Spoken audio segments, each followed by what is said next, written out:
نحمده ونصلي على رسوله الكريم اما بعد فاعوذ بالله من الشيطان الرجيم بسم الله الرحمن الرحيم رب اشرح لي صدري ويسر لي امري واحلل عقدة من لساني يفقهوا قولي۔ اللہ سبحانہ تعالیٰ نے کچھ نعمتیں دنیا میں بنائی ہیں اور کچھ نعمتیں آخرت کے لیے رکھی ہیں، لیکن دنیا کی کوئی نعمت آخرت کی نعمت کی طرح نہیں ہے سوائے علم کے، ایمان کے۔ تو ایمان اور علم یہ دو چیزیں ایسی ہیں کہ جو آخرت کی نعمت کے مشابہ ہیں، یعنی انسان کے اندر جب ایمان آتا ہے اور ایمان جاگتا ہے تو دل کو جو حلاوت محسوس ہوتی ہے، جو خوشی محسوس ہوتی ہے، وہ خوشی انسان جنت میں بھی محسوس کرے گا اور اس ایمان کی وجہ سے محسوس کرے گا۔ اور اس کے علاوہ علم حاصل کرنے کے بعد جب انسان کے اندھیرے دور ہوتے ہیں، اس کو روشنی ملتی ہے، اس کے اندر اللہ سبحانہ تعالیٰ کی معرفت بڑھتی ہے، تو اس سے جو دل کو سکون اور قرار آتا ہے، یہ قرار اور یہ چین جنت میں بھی انسان کو نصیب ہوگا۔ علم دل کی زندگی ہے، علم کے بغیر دل مردہ ہے۔ امام ابن قیم کہتے ہیں اللہ سبحانہ تعالیٰ نے دلوں کے لیے علم کو ایسے بنایا جیسے زمین کے لیے بارش بنائی، تو جس طرح زمین کی زندگی بارش کے بغیر نہیں ہو سکتی، اسی طرح دل کی زندگی علم کے بغیر نہیں ہو سکتی۔ یعنی دل زندہ ہو ہی نہیں سکتا جب تک کہ انسان علم حاصل نہ کرے۔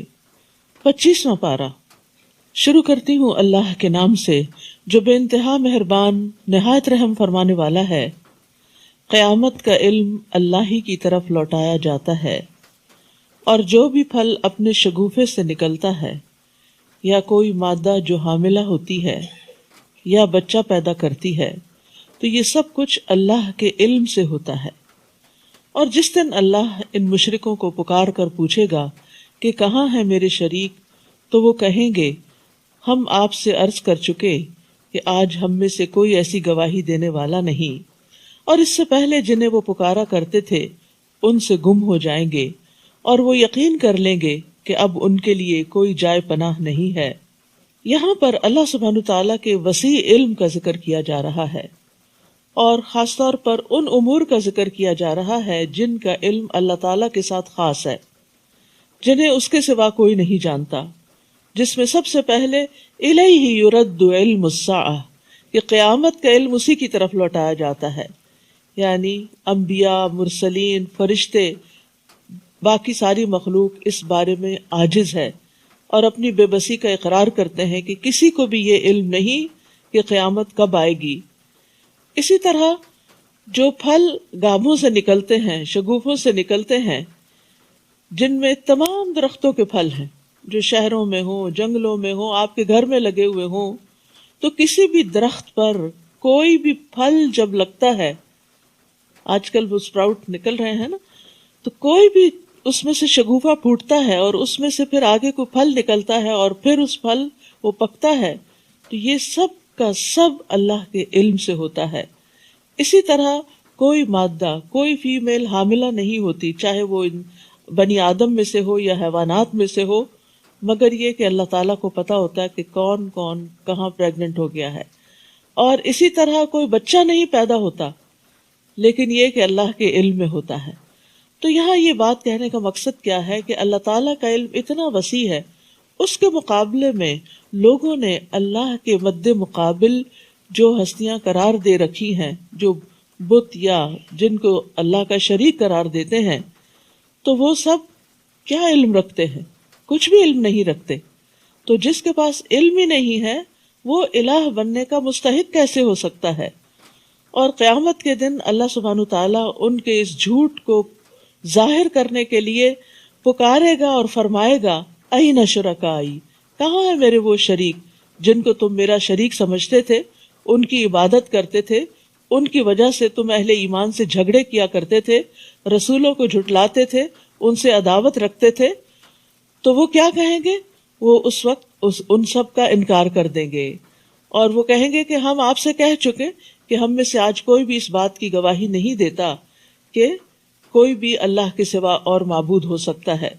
لیکن دنیا میں انسان کس قدر غافل ہے، کس قدر بے خبر ہے کہ وہ اس بات کو سمجھتا نہیں، اور وہاں چونکہ انہیں یہ یقین ہو جائے گا کہ اب اللہ سے بچانے والا کوئی بھی نہیں، کہیں سے کوئی مدد نہیں ملے گی، کوئی جائے پناہ نہیں، تو اس وجہ سے وہ سب کے سب جن کو وہ اپنا کچھ سمجھتے تھے وہ ان سے گم ہو جائیں گے، اور وہ یقین کر لیں گے کہ اب وہ بچ نہیں سکتے۔ تو یہ بات جو کل قیامت کے دن انسان کہیں گے، جس کا اقرار کریں گے، کاش وہ دنیا میں سمجھیں اور آج اس حقیقت سے آگاہ ہو جائیں اور اس بات کو سمجھ جائیں، اس نقطے کو سمجھ جائیں کہ اللہ کے سوا کوئی بھی نہ پناہ دے سکتا ہے اور نہ ہی عبادت کے لائق ہے، اور نہ ہی ہماری کوئی مشکل آسان کر سکتا ہے، اور نہ ہی ہمارے کسی کام آ سکتا ہے۔ لا يسأم الانسان من دعاء الخیر وان مسه الشر فیئوس قنوط۔ انسان اپنے لیے بھلائی کی دعا کرنے سے کبھی نہیں اکتاتا، اگر اسے کوئی تکلیف پہنچ جائے تو مایوس اور نہایت نا امید ہو جاتا ہے۔ تو انسان کا عام طور پر حال کیا ہے کہ اٹھتے بیٹھتے اپنے لیے خیر مانگتا رہتا ہے، اپنے لیے، اپنی اولاد کے لیے، اور بھلائی کی دعا کرنے سے کبھی تھکتا نہیں۔ یعنی انسان کو جو کچھ بھی مل جائے وہ اس پر قناعت نہیں کرتا، بلکہ وہ کیا چاہتا ہے، اس سے آگے اور بھی ملے اور ملے اور ملے۔ یعنی چاہے مال ہو، چاہے اولاد ہو، چاہے جاہ و منصب ہو، چاہے دنیا کی نعمتیں ہوں، ہم سب اگر غور کریں تو اگر ہمارے 10 سال پہلے اس سے حالات کم کمزور تھے تو اس وقت بھی ہم مزید مانگتے تھے، اور آج اگر بہتر ہیں تو آج بھی اور مانگتے ہیں۔ تو یہ انسان کی ایک فطرت میں ہے کہ وہ دنیا کے خیر کے حوالے سے کبھی بھی راضی نہیں ہوتا، وہ مزید مانگتا چلا جاتا ہے۔ نبی صلی اللہ علیہ وسلم نے فرمایا، اگر ابن آدم کو ایک وادی سونے کی بھر کے دے دی جائے تو وہ دوسری کا خواہش مند ہو جائے گا کہ ایک اور مل جائے، اور اگر دوسری دے دی جائے تو تیسری کا خواہش مند ہوگا، اور ابن آدم کا پیٹ مٹی کے سوا اور کوئی چیز نہیں بھر سکتی، اور اللہ تعالیٰ اس کی توبہ قبول کرتا ہے جو توبہ کرے۔ وَلَئِنْ أَذَقْنَاهُ رَحْمَةً مِنَّا مِنْ بَعْدِ ضَرَّاءَ مَسَّتْهُ لَيَقُولَنَّ هَذَا لِي وَمَا أَظُنُّ السَّاعَةَ قَائِمَةً وَلَئِن رُجِعْتُ إِلَى رَبِّي إِنَّ لِي عِندَهُ لَلْحُسْنَى۔ اور اگر تکلیف پہنچنے کے بعد ہم اسے اپنی رحمت کا مزہ چکھائیں تو کہنے لگتا ہے کہ میں اسی کا مستحق تھا، I deserve it، اور میں نہیں سمجھتا کہ کبھی قیامت بھی آئے گی۔ یعنی دنیا کی رونقوں میں پھر انسان ایسے غافل اور مدہوش ہوتا ہے کہ اپنے انجام کو بھول جاتا ہے، اور اگر مجھے اپنے رب کے پاس جانا ہی پڑا تو وہاں بھی میرے لیے بھلائی ہی ہوگی، یہ اگر یہاں مل گیا تو وہاں کیوں نہیں ملے گا۔ ہم ایسے کافروں کو ضرور بتا دیں گے کہ وہ کیا کرتے تھے، اور انہیں سخت عذاب کا مزہ چکھائیں گے۔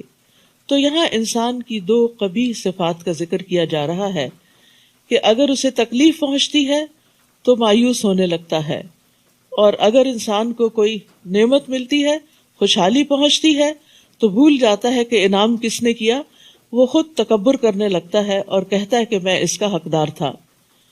اور پھر یہ صفات اللہ تعالیٰ نے ان لوگوں کی بتائی کہ جو قیامت کو جھٹلاتے ہیں، یعنی اللہ کا انکار، آخرت کا انکار انسان کے اندر ایسی بد اخلاقی پیدا کر دیتا ہے، لیکن جو مومن ہوتا ہے وہ ہر حال میں اللہ کی طرف رجوع کرتا ہے اور حالات کی تنگی سے مایوسی کی طرف نہیں جاتا۔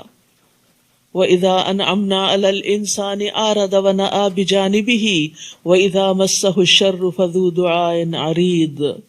اور جب ہم انسان پر انعام کرتے ہیں تو منہ موڑ لیتا ہے اور پہلو پھیر کے چل دیتا ہے، یعنی پھر وہ اپنی دولت کو، دنیا کی خوشحالی اور نعمتوں کو انجوائے کرنے کی طرف چل پڑتا ہے اور ان میں مصروف ہو جاتا ہے، اور جب کوئی تکلیف پہنچتی ہے تو لمبی چوڑی دعائیں مانگنے لگتا ہے۔ اور یہ ہم سب کا ہی حال ہے کسی نہ کسی درجے میں کہ تکلیف کے وقت جس طرح ہم اللہ تعالیٰ کو پکارتے ہیں اس طرح خوشحالی میں نہیں پکارتے۔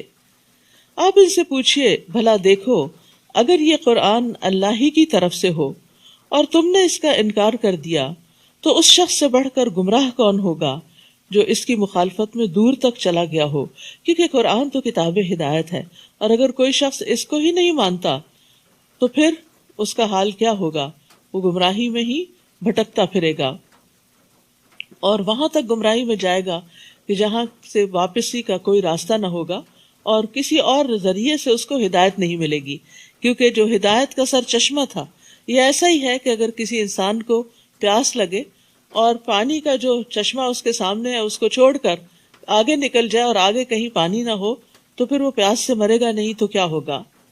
سنریہم آیاتنا فی الآفاق قل ارأیتم ان کان من عند اللہ سنریہم آیاتنا فی الآفاق وفی انفسہم، ان قریب ہم انہیں کائنات میں بھی اپنی نشانیاں دکھائیں گے اور ان کے اپنے اندر بھی، یہاں تک کہ ان پر واضح ہو جائے گا کہ یہ قرآن حق ہے۔ کیا یہ بات کافی نہیں کہ آپ کا رب ہر چیز پر گواہ ہے؟ یعنی اللہ سبحانہ تعالیٰ اپنی وحدانیت کی علامتیں، نشانیاں کائنات میں یعنی آسمانوں کے کناروں پر بھی اور خود انسان کے اپنے وجود کے اندر بھی دکھائے گا کہ یہ سب کچھ خود سے خود نہیں بنا، اس کا بنانے والا کوئی ہے اور وہ رب کریم کی ذات ہے۔ سن لو، یہ لوگ اپنے رب کی ملاقات سے شک میں پڑے ہوئے ہیں، اور یہ بھی سن لو کہ اللہ ہر چیز کا احاطہ کیے ہوئے ہے۔ یہ جو بات ہے کہ اپنے رب کی ملاقات سے شک میں پڑے ہوئے ہیں، ہم سب بھی اپنے آپ سے پوچھیں کہ ہمیں یقین ہے کہ ایک دن اللہ کے سامنے جا کھڑے ہونا ہے، اور کیا ہم اس کے لیے دعائیں بھی کرتے ہیں کہ یا اللہ وہ ملاقات بہت خوشگوار ہو۔ آپ دیکھیں، دنیا میں اگر آپ کو کسی سے پہلی بار ملنا ہو تو آپ کے دل کے اندر کیسے جذبات ہوتے، کیسی کیفیات ہوتی، اور خصوصاً اگر آپ کی کوئی بہت بڑی محبوب ہستی ہو یا بہت ویسے یعنی کہ دنیاوی اعتبار سے اس کا کوئی بہت بڑا درجہ اور مقام ہو، تو اس کے لیے بھی ہم تیاری کرتے ہیں، اور اس سے پہلے ہم فکر کرتے ہیں اور دعائیں مانگتے ہیں کہ اللہ کرے سب ٹھیک ہو جائے۔ تو اگر ہمیں اپنے رب سے ملاقات کا یقین ہے تو اس کے لیے ہم کتنی فکر کرتے ہیں کہ وہ ملاقات اچھی ہو اور وہ بہت خوشگوار ہو اور بہت ہمیں محبوب ہو۔ اس کے لیے دعائیں کرنی چاہیے کہ یا اللہ جب میں آپ سے ملوں تو آپ مجھ سے راضی ہو جائیں اور میں آپ کو دیکھ کر خوش ہو جاؤں، یعنی اس وقت اللہ تعالیٰ ناراض نہ ہو اور ہمارے اندر ایسا خوف نہ ہو کہ ہم مایوس ہو جائیں۔ لیکن جو شخص ملاقات کا یقین رکھتا ہے پھر وہ اس کے لیے تیاری کرتا ہے، کیونکہ جو ملاقات کی تیاری نہیں کرتا یہ ناسمجھی کی علامت ہے۔ عمر بن عبدالعزیز ممبر پر چڑھے، پھر اللہ کی حمد و ثنا بیان کی، پھر کہا اما بعد، اے لوگو، میں نے کسی نئے حکم کو جاری کرنے کے لیے تمہیں جمع نہیں کیا، لیکن میں نے اس معاملے میں غور کیا ہے جس کی طرف تم لوٹ کر جانے والے ہو، جس سے تمہاری ملاقات ہونے والی ہے۔ پھر انہوں نے کہا میں جان چکا ہوں کہ اس حکم کی تصدیق کرنے والا احمق ہے اور اس کی تکذیب کرنے والا ہلاک ہونے والا ہے۔ بس اتنا کہہ کے ممبر سے اتر گئے۔ تو ان کا یہ کہنا کہ اس کی تصدیق کرنے والا کہ اللہ سے ملاقات ہوگی وہ احمق ہے، کیا مطلب؟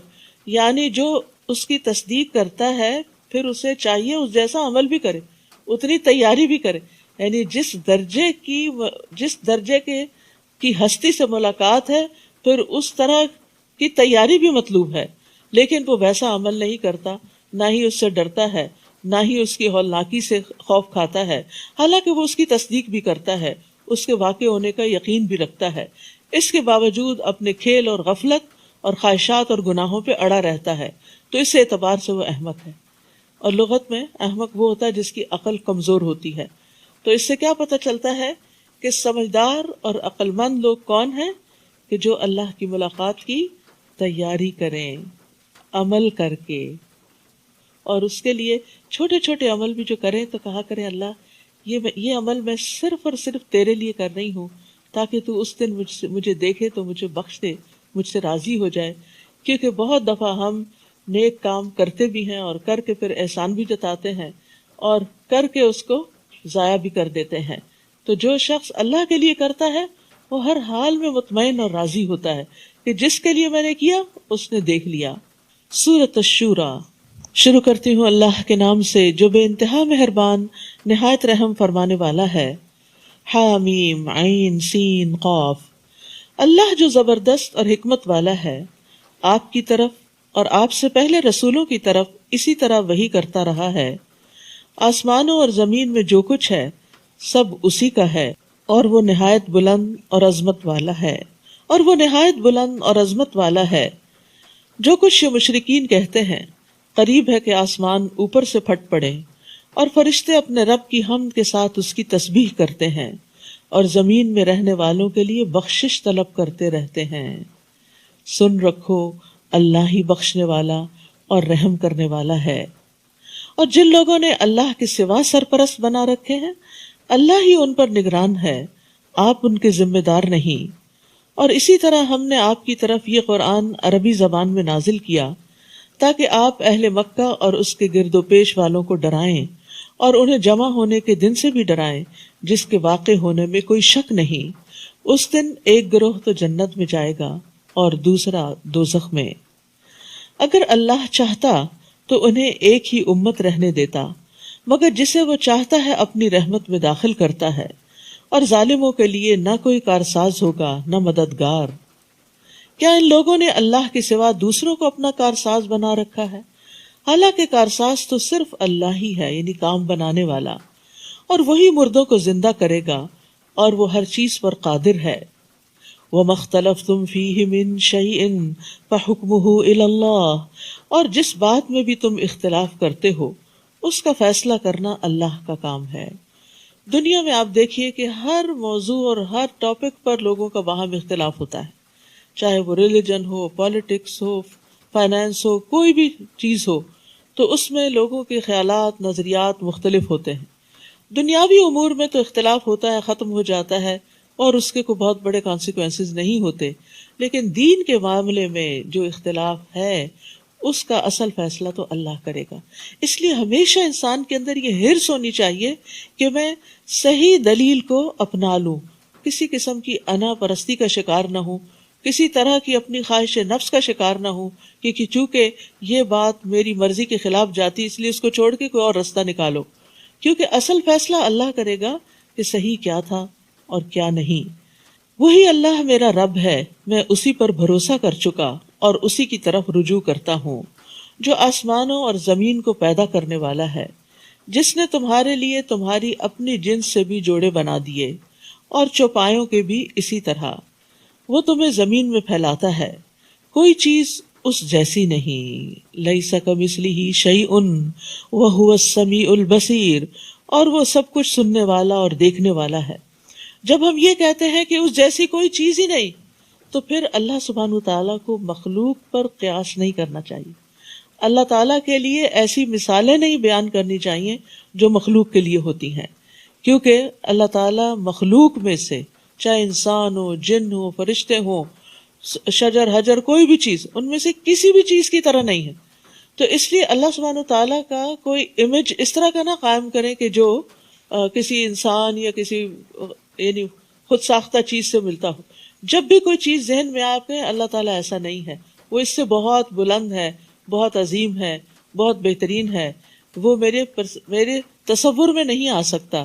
لیس کمثلہ شیء، اس کا علم، اس کی طاقت، اس کی حیات، اس کی قدرت، اس کی عظمت، اس کی حکمت، ہر چیز جو ہے وہ انسانوں سے اور دنیا میں پائی جانے والی ہر چیز سے بہت بالا ہے۔ لہو مقالید السماوات والارض، آسمانوں اور زمین کی کنجیاں اس کے پاس ہیں، سارے خزانوں کا مالک وہ ہے۔ جس کو یہ یقین ہو وہ تو مانگتے ہوئے تھکتا ہی نہیں، کیونکہ دنیا میں جب کسی انسان کے بارے میں آپ کو پتا چلتا ہے کہ اس کے پاس بہت کچھ ہے تو آپ کو اس سے ایک امید وابستہ ہو جاتی کہ میری مشکل میں یہ میری کوئی مدد کرے گا۔ لیکن اصل میں تو ہر خزانے کا مالک، وہ خزانے بھی جو بندوں کے پاس ہیں ان کا بھی اصل مالک اللہ ہے۔ بندے بھی جب دیتے ہیں جب اللہ کا اذن ہوتا ہے۔ وہ جس کے لیے چاہتا ہے رزق کشادہ کر دیتا ہے اور جس کے لیے چاہتا ہے کم کر دیتا ہے، بلا شبہ وہ سب کچھ جاننے والا ہے۔ ابو ذر غفاری سے روایت ہے کہ نبی صلی اللہ علیہ وسلم اپنے رب تبارک و تعالی سے روایت کرتے ہیں کہ بے شک اللہ تعالیٰ فرماتا ہے، اور اس کو حدیث قدسی کہا جاتا ہے، اے میرے بندو تم سب گمراہ ہو سوائے اس کے جسے میں ہدایت دوں، بس تم مجھ سے ہدایت مانگو میں تمہیں ہدایت دوں گا۔ اے میرے بندو تم سب بھوکے ہو سوائے اس کے جسے میں کھلاؤں، تو تم مجھ سے کھانا مانگو میں تمہیں کھلاؤں گا۔ اے میرے بندو تم سب برہنہ ہو سوائے اس کے جسے میں لباس پہناؤں، تو تم مجھ سے لباس مانگو میں تمہیں لباس پہناؤں گا۔ اے میرے بندو تم سب دن رات گناہ کرتے ہو اور میں سارے گناہوں کو بخشتا ہوں، تو تم مجھ سے بخشش مانگو میں تمہیں بخش دوں گا۔ اے میرے بندو اگر تمہارے اولین و آخرین جن و انس ایک صاف چٹیل میدان میں کھڑے ہو کر مجھ سے مانگنے لگے اور میں ہر ایک کو جو وہ مجھ سے مانگے عطا کر دوں، تو پھر بھی میرے خزانوں میں کمی نہیں ہوگی مگر جتنی سمندر میں سوئی ڈال کر پانی نکالنے سے کمی آتی ہے. تو کیا کمی ہوتی؟ نتھنگ. سوئی کے ساتھ کیا لگتا ہے؟ تو اس سے کیا پتہ چلتا ہے کہ چاہے مادی خزانے ہوں یا ہدایت کے ہوں یا اور ضروریات پوری کرنے کے لیے انسان جن چیزوں کا محتاج ہے، ہر چیز اللہ کے پاس. اس لیے ہر چیز اسی سے مانگنی چاہیے، پہلا خیال اسی کا آنا چاہیے. صحابہ کرام کے جوتے کا تسمہ بھی ٹوٹتا تھا تو وہ اللہ سے مانگتے تھے. جب اللہ سے ہم مانگ لیتے ہیں تو وہ کسی بندے کے دل میں خیال ڈال دیتا ہے نا کہ چاہو اس بندے کی مدد کرو، اور اس طرح ضروریات پوری ہو جاتی ہیں. لیکن بندہ جب بندوں سے مانگتا ہے تو ذلیل و خوار ہوتا ہے، ان کی نگاہوں میں گر جاتا ہے. اور جب اللہ سے مانگتا ہے تو عزت پاتا ہے، اللہ کی محبت پاتا ہے. شرع لکم من الدین ما وصی بہ نوحا، اس نے تمہارے لیے دین کا وہی طریقہ مقرر کیا جس کا نوح کو حکم دیا تھا، اور جو ہم نے آپ کی طرف وحی کیا ہے، اور جس کا ابراہیم، موسیٰ اور عیسیٰ کو حکم دیا تھا کہ دین کو قائم رکھو اور اس میں تفرقہ نہ ڈالنا. آپ ان مشرکین کو جس بات کی دعوت دیتے ہیں وہ ان پر گراں گزرتی ہے. اللہ جسے چاہتا ہے اپنے لیے چن لیتا ہے اور اپنی طرف سے اسی کو راہ دکھاتا ہے جو اس کی طرف رجوع کرے. تو یاد رکھیے دین کے جو عقائد ہیں ان میں تمام انبیاء میں اتحاد تھا. بنیادی عقائد سارے انبیاء کے ہاں ایک ہی طرح کے تھے، یعنی اصول برابر کے تھے، اور ان کا آپس میں مضبوط رشتہ بھی تھا. یعنی نبی صلی اللہ علیہ وسلم نے فرمایا تمام انبیاء علیہم السلام باپ شریک بھائی ہیں اور ان کی مائیں مختلف ہیں.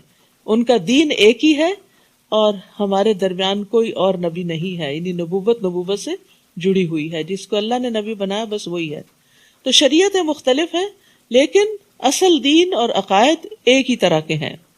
اور یہی جو ایک دین ہے، یعنی توحید کا دین، توحید کی دعوت، کبر علی المشرکین ما تدعوہم الیہ، یہ مشرکین پر بڑی بھاری گزرتی ہے جس کی طرف آپ ان کو دعوت دیتے ہیں. یعنی توحید سے مشرکین، ابلیس اور اس کے لشکروں اور اس کے فالوور سب کا دل تنگ پڑتا ہے. یعنی جب ایک اللہ کی طرف لوگوں کو بلایا جاتا ہے جو غیر اللہ سے جڑے ہوئے ہوں تو وہ اس بات پر سخت افینڈ ہو جاتے ہیں، ناراض ہوتے ہیں اور غضبناک ہو جاتے ہیں. وَمَا تَفَرَّقُوا إِلَّا مِن بَعْدِ مَا جَاءَهُمُ الْعِلْمُ، ان لوگوں میں فرقہ بندی اس وجہ سے اس وقت پیدا ہوئی، ان لوگوں میں فرقہ بندی اس وقت پیدا ہوئی جبکہ اس سے پہلے ان کے پاس علم الہی آ چکا تھا، اور اس کی وجہ محض ان کی باہم ضد تھی. اور اگر آپ کے رب کی طرف سے ایک مقررہ مدت تک کا حکم پہلے سے طے شدہ نہ ہوتا تو ان کا فیصلہ کر دیا گیا ہوتا، اور ان کے بعد جو لوگ کتاب کے وارث ہوئے وہ ایسے شک میں پڑ گئے جو انہیں بے چین رکھتا ہے. تو تفرقہ بازی کی بھی اصل وجہ جو ہے وہ دنیا ہی ہے، کہ دنیا کی سرداری طلب کرنے کے لیے لوگ ایک دوسرے پر رسا کشی کرتے ہیں، سرکشی کرتے ہیں، اور پھر تفرقہ بازی کرتے ہوئے ظلم کرتے ہیں اور دنیا میں اپنا نام بنانا چاہتے ہیں. فَلِذَلِكَ فَادْعُ فَاسْتَقِمْ وَاسْتَقِمْ كَمَا أُمِرْتَ، لہٰذا آپ اسی دین کی دعوت دیجئے جو آپ کو حکم دیا گیا ہے اور اس پہ ڈٹ جائیے اور ان کی خواہشات پر نہ چلیے، اور کہہ دیجئے کہ میں اس کتاب پر ایمان لایا جو اللہ نے نازل کی ہے، اور مجھے حکم دیا گیا ہے کہ میں تمہارے درمیان انصاف کروں. اللہ ہی ہمارا رب ہے اور تمہارا بھی، ہمارے لیے ہمارے اعمال اور تمہارے لیے تمہارے اعمال، ہمارے اور تمہارے درمیان کوئی جھگڑا نہیں. اللہ ہم سب کو قیامت کے دن جمع کر دے گا اور اسی کی طرف سب کو لوٹ کر جانا ہے. تو اہم بات یہ ہے کہ انسان ایمان لانے کے بعد اس پر قائم رہے، ڈٹ جائے اور مشکلات سے نہ گھبرائے. سفیان ثقفی سے مروی ہے کہ ایک شخص نے عرض کیا، یا رسول اللہ، مجھے اسلام کے حوالے سے کوئی ایسی بات بتا دیجئے کہ مجھے آپ کے بعد پھر کسی سے کچھ پوچھنے کی ضرورت نہ رہے. آپ نے فرمایا، پہلے اقرار کرو کہ میں اللہ پر ایمان لایا، پھر اس پر ہمیشہ ثابت قدم رہو. اس نے عرض کیا، میں کس چیز سے بچوں؟ آپ نے اپنی زبان کی طرف اشارہ کیا کہ زبان کو روک کے رکھو. تو بہرحال ایمان لانے کے بعد اہم ترین چیز کیا ہے کہ پھر اس کو مینٹین کیا جائے، اس پہ قائم رہا جائے. مشکلات کی وجہ سے، لوگوں کی تنقید کی وجہ سے گھبرا کر انسان پیچھے نہ ہٹے. استقامت ویسے بھی ثابت قدمی اور کمٹمنٹ نبھانا یہ بہت اعلیٰ اخلاق میں سے ہے. رسول اللہ صلی اللہ علیہ وسلم فرمایا ثابت قدم رہو اور اپنا اخلاق اچھا کرو. یعنی یہ دو چیزیں جو ہے یہ انسان کو فائدہ دیتی ہیں. نیکی کے کام کا ارادہ کیا پھر اس کو کر گزرو. یہ نہیں ہوتا کہ آپ نیکی کرنے چلیں اور آپ کے راستے میں کوئی مشکل نہ آئے. آزمائش تو ضرور ہوگی, کسی نہ کسی طرف سے امتحان تو ضرور آئے گا. اور یہ امتحان کیوں آتا ہے؟ یہ اصل میں دیکھنے کے لیے آتا ہے اس بات کو کہ آپ کتنے سچے ہیں اپنے اس نیکی کے کام. کیا آپ واقعی اللہ سبحانہ وتعالیٰ کے لیے کر رہے ہیں, یا پھر آپ دکھاوے کی کر رہے ہیں, یا لوگوں کی نظر میں آنے کے لیے, یا کوئی اپنی شان جتانے کے, اپنی شان بڑھانے کے لیے. کیونکہ جو شخص اللہ کے لیے کام کرتا ہے اس کی راہ میں کوئی چیز پھر حائل نہیں ہوتی, وہ چلتا چلا جاتا ہے اور اس راستے پر مرتے دم تک قائم رہتا ہے. اور جو دنیا کے کسی بھی مفاد کے لیے کام کرتا ہے, جب وہ دیکھتا ہے کہ مجھے وہ مفاد حاصل نہیں ہو رہا تو انسان پھر اس کام کو چھوڑ بھی دیتا ہے. جیسے دنیا میں آپ کوئی بزنس کرتے ہیں, وہ کامیاب نہ ہو تو آپ اسے چھوڑ کے کوئی اور شروع کر دیتے ہیں. تو ایسے ہی کچھ لوگ دین کا نام اس لیے لیتے ہیں کہ وہ بظاہر یہ شو کرتے ہیں کہ اللہ کے لیے کر رہے ہیں سب کچھ, لیکن مطلوب کچھ اور ہوتا ہے, اور جب وہ مطلب پورا نہیں ہوتا تو اس کام کو ہی چھوڑ دیتے ہیں. وَالَّذِينَ يُحَاجُّونَ فِي اللَّهِ مِن بَعْدِ مَا اسْتُجِيبَ لَهُ حُجَّتُهُمْ دَاحِضَةٌ عِندَ رَبِّهِمْ وَعَلَيْهِمْ غَضَبٌ وَلَهُمْ عَذَابٌ شَدِيدٌ. اور جو لوگ اللہ کی ہستی کو تسلیم کر لیے جانے کے بعد اس کے بارے میں جھگڑا کرتے ہیں, ان کی حجت ان کے رب کے ہاں باطل ہے, ان پر اللہ کا غضب ہے اور ان کے لیے سخت عذاب ہے. اللہ ہی ہے جس نے حق کے ساتھ کتاب اور میزان نازل کی ہے, اور آپ کو کیا معلوم کہ شاید قیامت قریب ہی ہو. یعنی یہاں پر کتاب اور میزان اور قیامت, ان تین چیزوں کا ذکر کیا گیا ہے, کیونکہ قیامت جو ہے وہ بدلے کا دن ہے, حساب کا دن ہے. تو اس سے پہلے انسان کو میزان یعنی انصاف سے کام لینا چاہیے, اور اس کے لیے انسان کو کتاب کا سہارا لینا چاہیے کہ کتاب پڑھنی چاہیے تاکہ وہ اس کو سیدھے راستے پر قائم رکھے. تو مراد اس سے یہ ہے کہ یہ سب کچھ اس لیے اللہ نے بھیجا, کتاب, میزان اور آخرت کا کانسیپٹ, تاکہ انسان کے اعمال درست ہوں اور پھر ان کا محاسبہ بھی کیا جائے. جو لوگ اس قیامت پر ایمان نہیں رکھتے وہ تو اس کے لیے جلدی مچاتے ہیں کہ نہ سمجھ جو ہے, اور جو ایمان لاتے ہیں وہ اس سے ڈرتے ہیں کہ اللہ قیامت آئے گی تو کیا ہوگا. اب جیسے موت سے بھی ڈر, مومن کا جو موت سے ڈر ہوتا ہے نا وہ مختلف ہوتا ہے. وہ کس بات سے ڈرتا ہے کہ پتہ نہیں میں نے کچھ کیا نہیں, پتہ نہیں میرے ساتھ کیا ہوگا. وَيَعْلَمُونَ أَنَّهَا الْحَقُّ, اور وہ جانتے ہیں کہ وہ ایک حقیقت ہے. الا, خبردار, یاد رکھو, جو لوگ قیامت کے بارے میں بحثیں کرتے ہیں وہ گمراہی میں دور تک چلے گئے ہیں. ورنہ تھوڑی سی عقل رکھنے والا بھی انسان قیامت کو ماننے میں دیر نہیں لگاتا. بالکل ایک لاجیکل سی بات ہے کہ اس دنیا میں انسان کے اعمال کا بدلہ مل ہی نہیں سکتا, چاہے اچھے کرے یا برے کرے. مثلا ایک شخص ایک کتاب لکھتا ہے اور وہ کتاب وہ بس $20,000 میں سیل کر دیتا ہے, لیکن اس سے جو لوگ پڑھ کے فائدہ اٹھاتے ہیں وہ ان میں سے ہر ایک مثلا 20,000 کما لیتا ہے. تو اب کتاب اس نے لکھی ہے اور اس کو تو ملے صرف 20,000, اور آگے اتنے بے شمار لوگ 20,000 کما رہے ہیں, تو اس کو تو پورا حق نہ ملا. تو یہ حق کہاں سے مل سکتا ہے؟ آخرت میں ہی مل سکتا ہے. اسی طرح ایک شخص 20 کا قاتل ہے, دنیا میں تو اس کا بدلہ نہیں مل سکتا. تو کوئی جگہ ہونی چاہیے جہاں انسان کو اس کے اچھے اور برے اعمال کا پورا بدلہ ملے, پورا. تو اس لیے جو لوگ اس چیز کو نہیں مانتے پھر ان کو کوئی بات سمجھ میں نہیں آتی اور وہ گمراہی میں بہت دور نکل جاتے ہیں. لیکن جو مانتے ہیں پھر وہ ڈرتے ہیں اور وہ اپنے نیک اعمال کی طرف دوڑتے ہیں. جیسے سورۃ الدہر میں آتا ہے, یوفون بالنذر ویخافون یوما کان شرہ مستطیرا, جو اپنی نظر پوری کرتے ہیں اور اس دن سے ڈرتے ہیں جس کی مصیبت بہت زیادہ پھیلی ہوئی ہے. وَيُطْعِمُونَ الطَّعَامَ عَلَىٰ حُبِّهِ مِسْكِينًا وَيَتِيمًا وَأَسِيرًا, اور وہ کھانا کھلاتے ہیں اس کی محبت میں مسکین, یتیم اور قیدی کو, اور کہتے ہیں کہ ہم تمہیں صرف اللہ کے چہرے کی خاطر کھلا رہے ہیں, تم سے کوئی بدلہ نہیں چاہتے نہ شکریہ. یقیناً ہم اپنے رب سے اس دن سے ڈرتے ہیں جو بہت منہ بنانے والا، سخت تیوری چڑھانے والا دن ہے، یعنی بہت سخت دن ہے۔ تو جو مومن ہوتا ہے وہ آخرت کے قائم ہونے سے اور حساب کتاب سے ڈرتا ہے، اور جو آج ڈرتا ہے کل اس کو امن ملے گا۔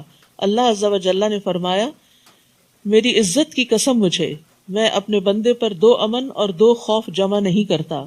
اگر میرا بندہ دنیا میں مجھ سے امن میں رہا تو اس دن خوف میں مبتلا کروں گا جس دن اپنے بندوں کو جمع کروں گا، اور اگر وہ دنیا میں مجھ سے ڈر گیا تو لوگوں کے جمع ہونے کے دن میں اسے امن عطا کروں گا۔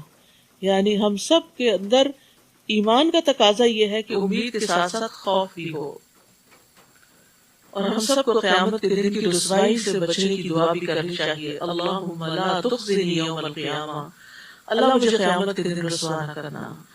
دنیا میں بھی انسان کو اپنی رسوائی کا بڑا ڈر ہوتا ہے، لیکن دنیا میں تو انسان کے جانے والے چند محدود ہی ہوتے ہیں، ہوئی بھی کوئی رسوائی، کوئی بے عزتی ہوئی بھی تو چند لوگوں میں ہوگی، لیکن اس دن کی رسوائی تو پورے انسانوں کے سامنے ہوگی۔ اسی طرح قیامت کے دن کی تنگی سے بھی بچنے کی دعا کرنی چاہیے۔ اللہم انی اعوذ بک من ضیق الدنیا ومن وضیق یوم القیامہ، اے اللہ میں تیری پناہ مانگتا ہوں دنیا کی تنگی سے اور قیامت کے دن کی تنگی سے۔ جن لوگوں کو جیسے تنگ جگہوں پہ جانے کا ایک فوبیا سا ہوتا ہے نا، ان کو بھی یہ دعا پڑھنی چاہیے تاکہ ان کی گھبراہٹ دور ہو۔ اللہ لطیف بعبادہ یرزق من یشاء وہو القوی العزیز، اللہ بندوں پر بہت مہربان ہے، جسے جتنا چاہتا ہے رزق دیتا ہے، اور وہ طاقتور اور زبردست ہے۔ اللہ اللطیف ہے، اللہ اپنے بندوں پر بہت مہربان ہے، لیکن مہربانیوں کے انداز کیا ہیں؟ اس سے مراد یہ ہے کہ اللہ تعالیٰ وہ ذات ہے جو تھوڑے عمل کو قبول کر کے بہت بڑی جزا دیتا ہے۔ اسی طرح وہ جو ٹوٹے ہوئے دلوں کو جوڑتا ہے اور مشکلوں کو آسان کرتا ہے، وہ جو اپنی نافرمانی کرنے والے کو جلد سزا نہیں دیتا اور امید رکھنے والے کو نامراد نہیں لوٹاتا، وہ ہستی جو اپنے مانگنے والے کو خالی ہاتھ نہیں لوٹاتی، امید رکھنے والے کو مایوس نہیں کرتی، وہ جو غلطیاں کو معاف کرنے والا ہے اور معاف کرنا پسند کرتا ہے۔ اللطیف وہ ہستی ہے جو اس پر بھی رحم کرتا ہے جو خود اپنے آپ پہ رحم نہیں کرتا، جو اپنا بھلا نہیں سمجھتا۔ اور پھر وَهُوَ الْقَوِيُّ الْعَزِيزُ، اور وہ قوت والا ہے، غلبے والا ہے، یعنی اللہ سبحانہ وتعالی قوی اور عزیز ہونے کے باوجود اللطیف بھی ہے، یعنی جس کے اندر عموماً قوت ہوتی ہے یا غلبہ ہوتا ہے وہ مہربان نہیں زیادہ ہوتا، وہ پھر اس کے اندر کچھ سختی آ جاتی کیونکہ وہ اپنی اتھارٹی کو ایگزیکیوٹ کرنا چاہتا ہے۔ لیکن اللہ سبحانہ وتعالی بندوں پر انتہائی مہربان ہے اور ہر چیز پر قوت رکھتا ہے۔ من کان یرید حرث الآخرۃ نزد لہ فی حرثہ، جو شخص آخرت کی کھیتی چاہتا ہے ہم اس کی کھیتی بڑھا دیتے ہیں، اور جو دنیا کی کھیتی چاہتا ہے اسے اس میں سے کچھ دے دیتے ہیں، اور آخرت میں اس کا کوئی حصہ نہ ہوگا۔ تو آخرت کی کھیتی سے کیا مراد ہے؟ جو آخرت کا بدلہ اور صلہ ہے، لیکن جو شخص دنیا چاہے اس کے لیے آخرت میں کوئی حصہ نہ ہوگا، یعنی اپنے سارے نیک اعمال کا بدلہ بھی اور جزا بھی وہ دنیا میں ہی مانگتا ہے۔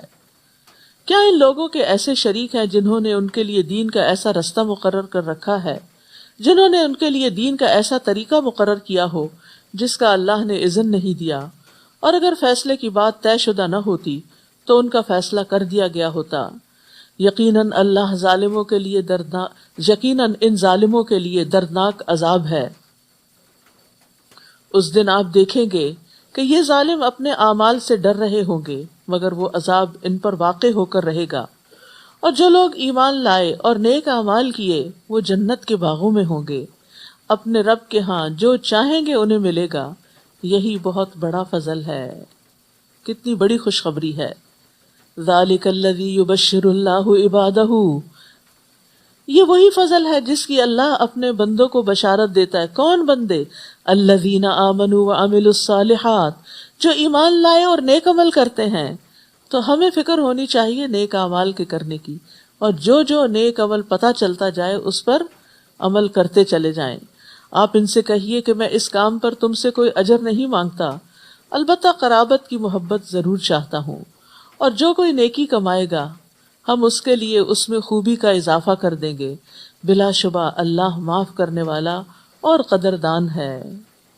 یہاں پر جو بات کی گئی ہے نا کہ میں تم سے اس کام پر کوئی اجر نہیں مانگتا بلکہ قرابت کی محبت ضرور چاہتا ہوں، اس کا مطلب یہ ہے کہ نبی صلی اللہ علیہ وسلم کی قریش کے ہر قبیلے کے ساتھ کوئی نہ کوئی رشتہ داری تھی، تو ان کے ہاں صلہ رحمی کا کانسیپٹ بھی بہت تھا، وہ اپنے کنبے قبیلے والوں کا خیال بھی بہت رکھتے تھے۔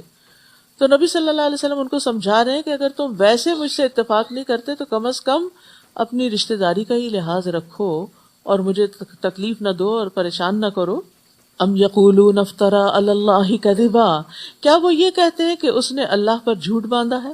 بس اگر وہ چاہتا تو آپ کے دل پہ مہر کر دیتا، اور اللہ تو باطل کو مٹاتا اور اپنے کلمات سے حق کو حق ثابت کرتا ہے، بلا شبہ وہ دلوں کے راز تک جانتا ہے۔ وَهُوَ الَّذِي يَقْبَلُ التَّوْبَةَ عَنْ عِبَادِهِ وَيَعْفُو عَنِ السَّيِّئَاتِ وَيَعْلَمُ مَا تَفْعَلُونَ، اور وہی تو ہے جو اپنے بندوں کی توبہ قبول کرتا ہے، وہ تو توبہ قبول کرتا ہے اور ان کی برائیوں کو معاف کر دیتا ہے، اور جو کچھ تم کرتے ہو وہ اسے جانتا ہے۔ تو یہاں اللہ سبحانہ تعالیٰ کی ایک اور خوبصورت صفت بیان کی گئی ہے کہ وہ اپنے بندوں پر نرمی اور مہربانی کرنے والا ہے، ان کی غلطیوں کو معاف کر دیتا ہے۔ واللہ یعدکم مغفرۃ منہ وفضلا، اور اللہ اپنی طرف سے بڑی بخشش اور فضل کا وعدہ کرتا ہے۔ واللہ واسع علیم، اور اللہ وسعت والا سب کچھ جاننے والا ہے۔ اللہ اپنے بندوں کی توبہ سے خوش ہوتا ہے اور بار بار گناہوں کے باوجود اللہ تعالیٰ معاف کر دیتا ہے، اور پھر یہاں تک کہ اللہ تعالیٰ برائیوں سے درگزر کر کے ان کو نیکیوں میں بدل دیتا ہے۔ اتنا مہربان اور کون ہوگا؟ اور اس سلسلے میں ایک بڑی خوبصورت روایت ملتی ہے۔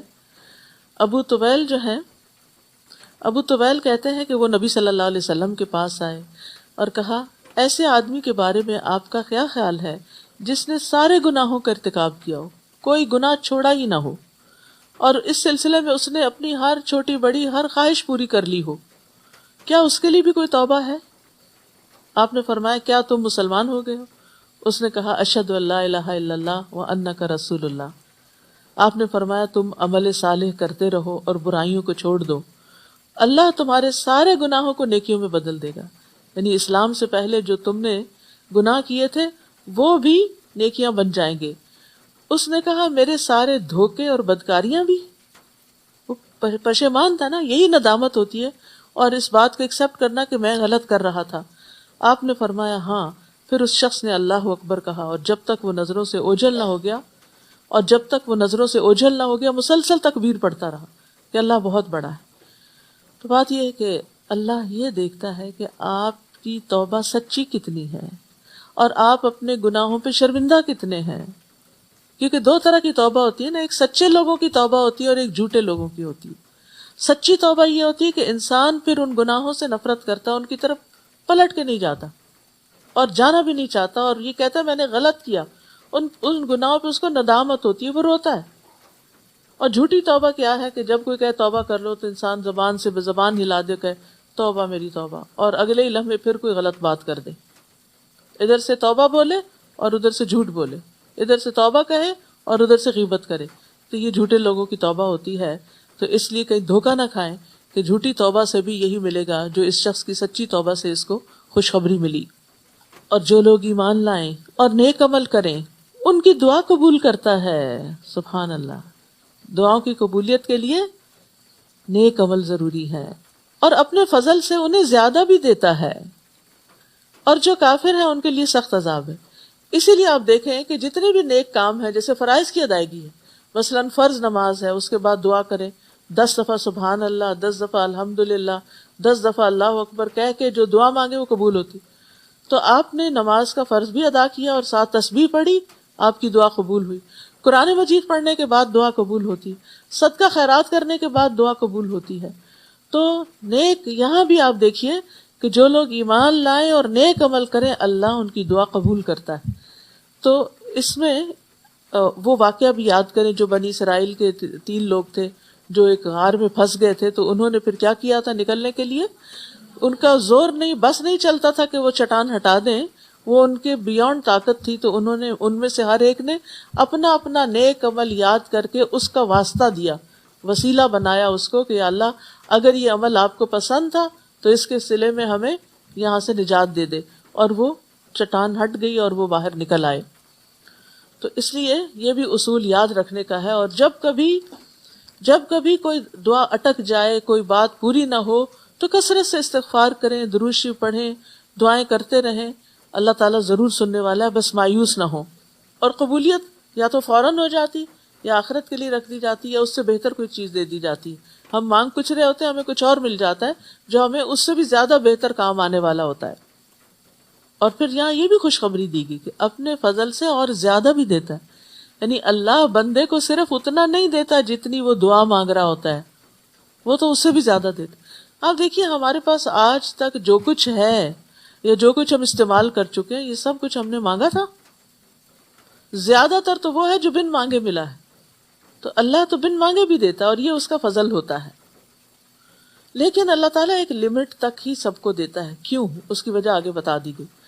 اور اگر اللہ اپنے سب بندوں کو وافر رزق عطا کر دیتا تو وہ زمین میں سرکشی کرتے، یعنی اللہ سبحانہ تعالیٰ بعض اوقات ہم بہت بڑا کچھ مانگ رہے ہوتے ہیں، اللہ تعالیٰ ہمیں نہیں دیتا کیونکہ ہم وہ سنبھال نہیں سکتے، یا اس کو پا کے ہماری عاقبت خراب ہو سکتی، تو اللہ فضل فرماتا ہے نا، اس لیے روک دیتا ہے ہم سے۔ مگر وہ ایک اندازے سے جتنا رزق چاہتا ہے نازل کرتا ہے، اس کا اپنا ایک اندازہ ہوتا ہے۔ یقیناً وہ اپنے بندوں سے باخبر ہے، انہیں دیکھ رہا ہے۔ تو رزق تنگ ہو یا کشادہ، یہ اللہ کی حکمت پر مبنی ہوتا ہے، یعنی اللہ بندے کی حالت کو جانتا ہے کہ اگر اس پہ رزق فراخ کر دیا میں نے تو یہ کس خرابی میں مبتلا ہو جائے گا۔ اور اسی طرح بعض اوقات بندے کی اصلاح کے لیے، اس کو ڈسپلن کرنے کے لیے اس سے دنیا کو لپیٹ دیتا ہے۔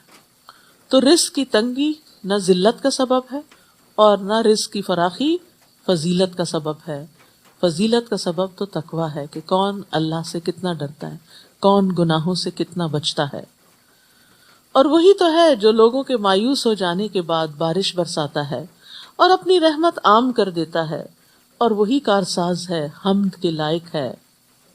اور اس کی نشانیوں میں ایک نشانی اس کا آسمان، زمین اور ان جانداروں کا پیدا کرنا ہے جو اس نے ان میں پھیلا دیے ہیں، اور وہی جب چاہے انہیں اکٹھا کر لینے پر بھی قادر ہے۔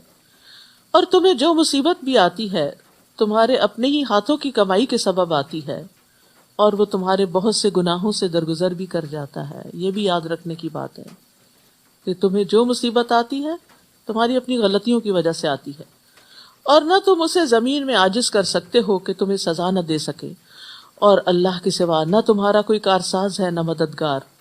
اور اس کی نشانیوں میں سے وہ کشتیاں ہیں جو سمندروں میں پہاڑوں کی طرح نظر آتی ہیں، جو سمندر میں پہاڑوں کی طرح نظر آتی ہیں۔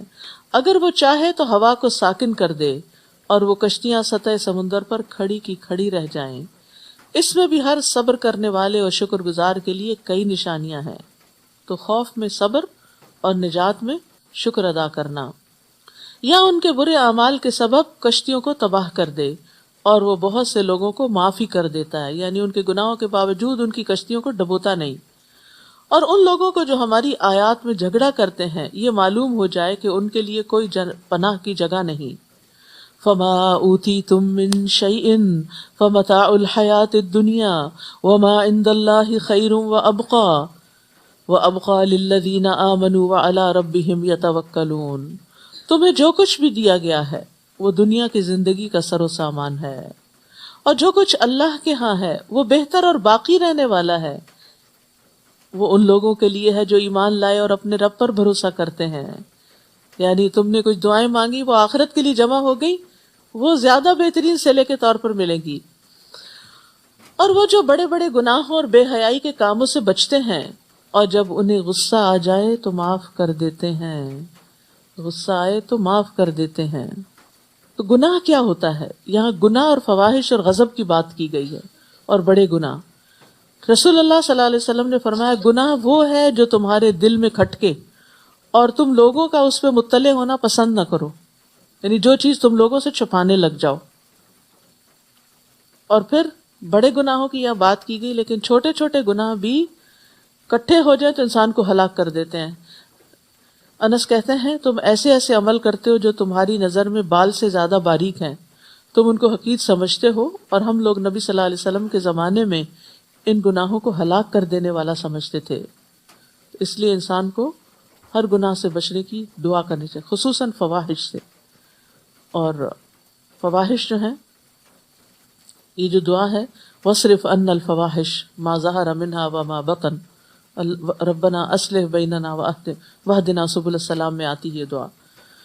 اور پھر غصے کے وقت معاف کر دیتی، یہ بہت بڑی کوالٹی ہے، یہ ہر شخص کے بس کی بات نہیں. سب سے پہلی بات تو یہ کہ انسان کو ہر چھوٹی بڑی بات پہ غصہ کرنا ہی نہیں چاہیے، کیونکہ ایسا کرنا اپنے آپ کو نقصان دینا ہے. اور جو شخص غصہ نہ کرے وہ اللہ سبحانہ وتعالیٰ سے، اللہ تعالیٰ کے غضب سے بچ جاتا ہے. ایک شخص نے پوچھا اللہ کے رسول مجھے اللہ کے غضب سے کون سی چیز بچا سکتی ہے کہ اللہ مجھ پہ ناراض نہ ہو؟ آپ نے فرمایا تم غصہ نہ کرو، تم دوسروں پہ غصہ نہ کرو، اللہ تعالیٰ تم پہ غصہ نہیں کریں گے. اور یاد رکھیے غصہ سارے شر جمع کر دیتا ہے. ایک شخص نے عرض کیا اللہ کے رسول مجھے کوئی نصیحت کیجیے. آپ نے فرمایا غصہ نہ کیا کرو. وہ شخص کہتا ہے کہ میں نے آپ کے فرمان پہ غور کیا تو جان لیا کہ غصہ ہر قسم کے شر کو جمع کرتا ہے. یعنی جب غصہ آتا ہے تو بدگمانی بھی ہوتی ہے، انسان برا بھلا بھی دوسروں کو کہتا ہے، ناراض بھی ہوتا ہے، لڑائی ڈال دیتا ہے، جھگڑے فساد اور بعض اوقات قتل و غارت تک بھی نوبت غصے کی وجہ سے پہنچتی ہے.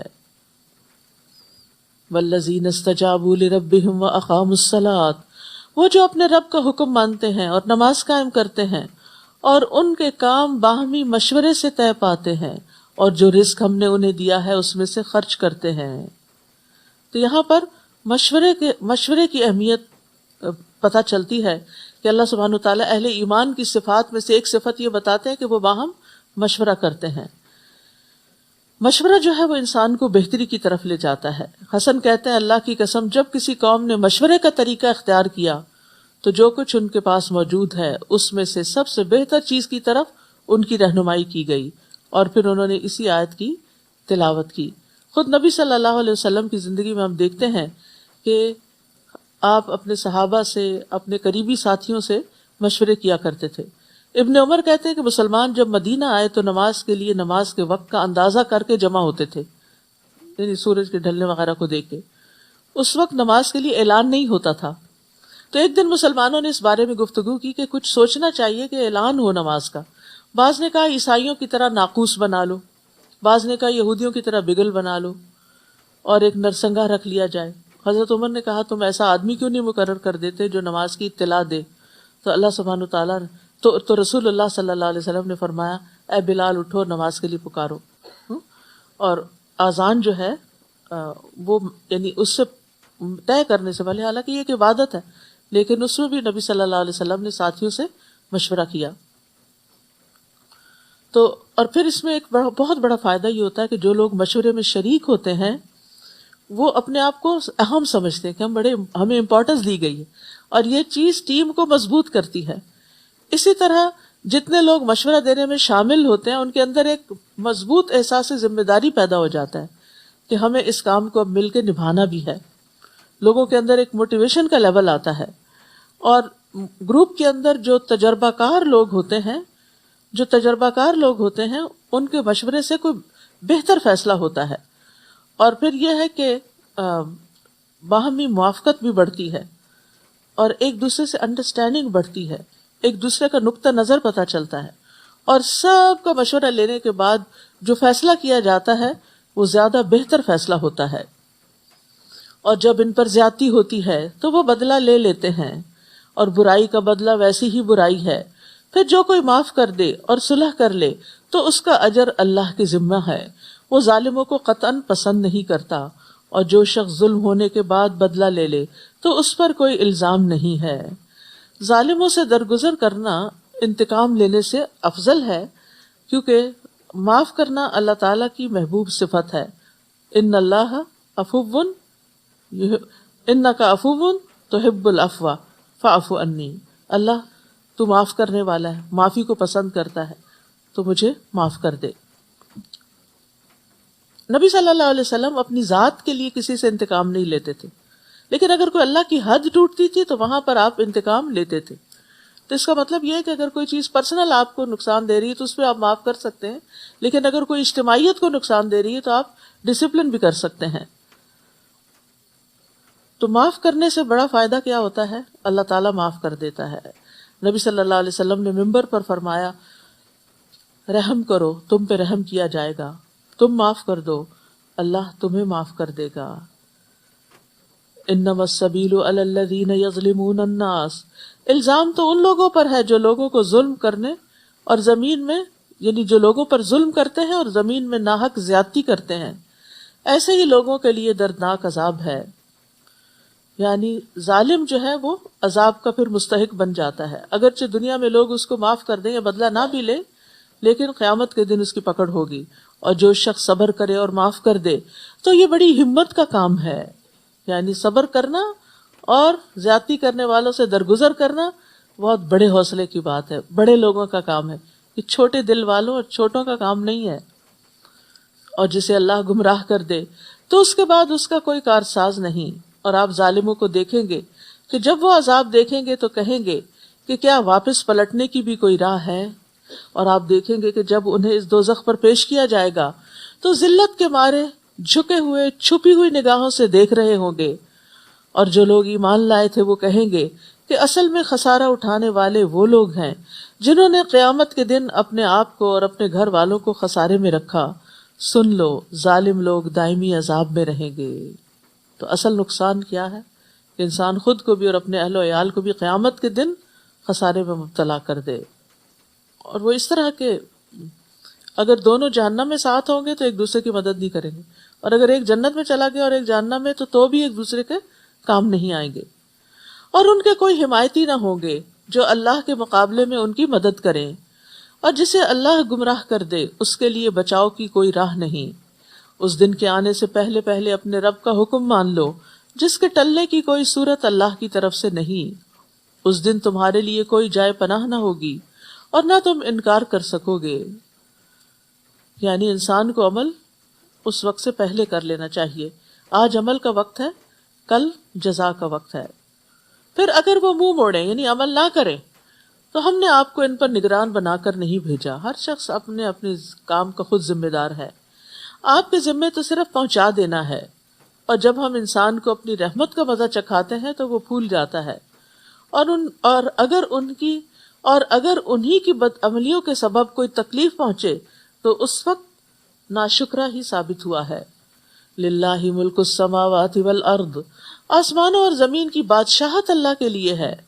وہ جو چاہے پیدا کرتا ہے، جسے چاہے لڑکیاں عطا کرتا ہے اور جسے چاہے لڑکے. بیٹیوں کا ذکر یہاں پہلے کیا گیا ہے.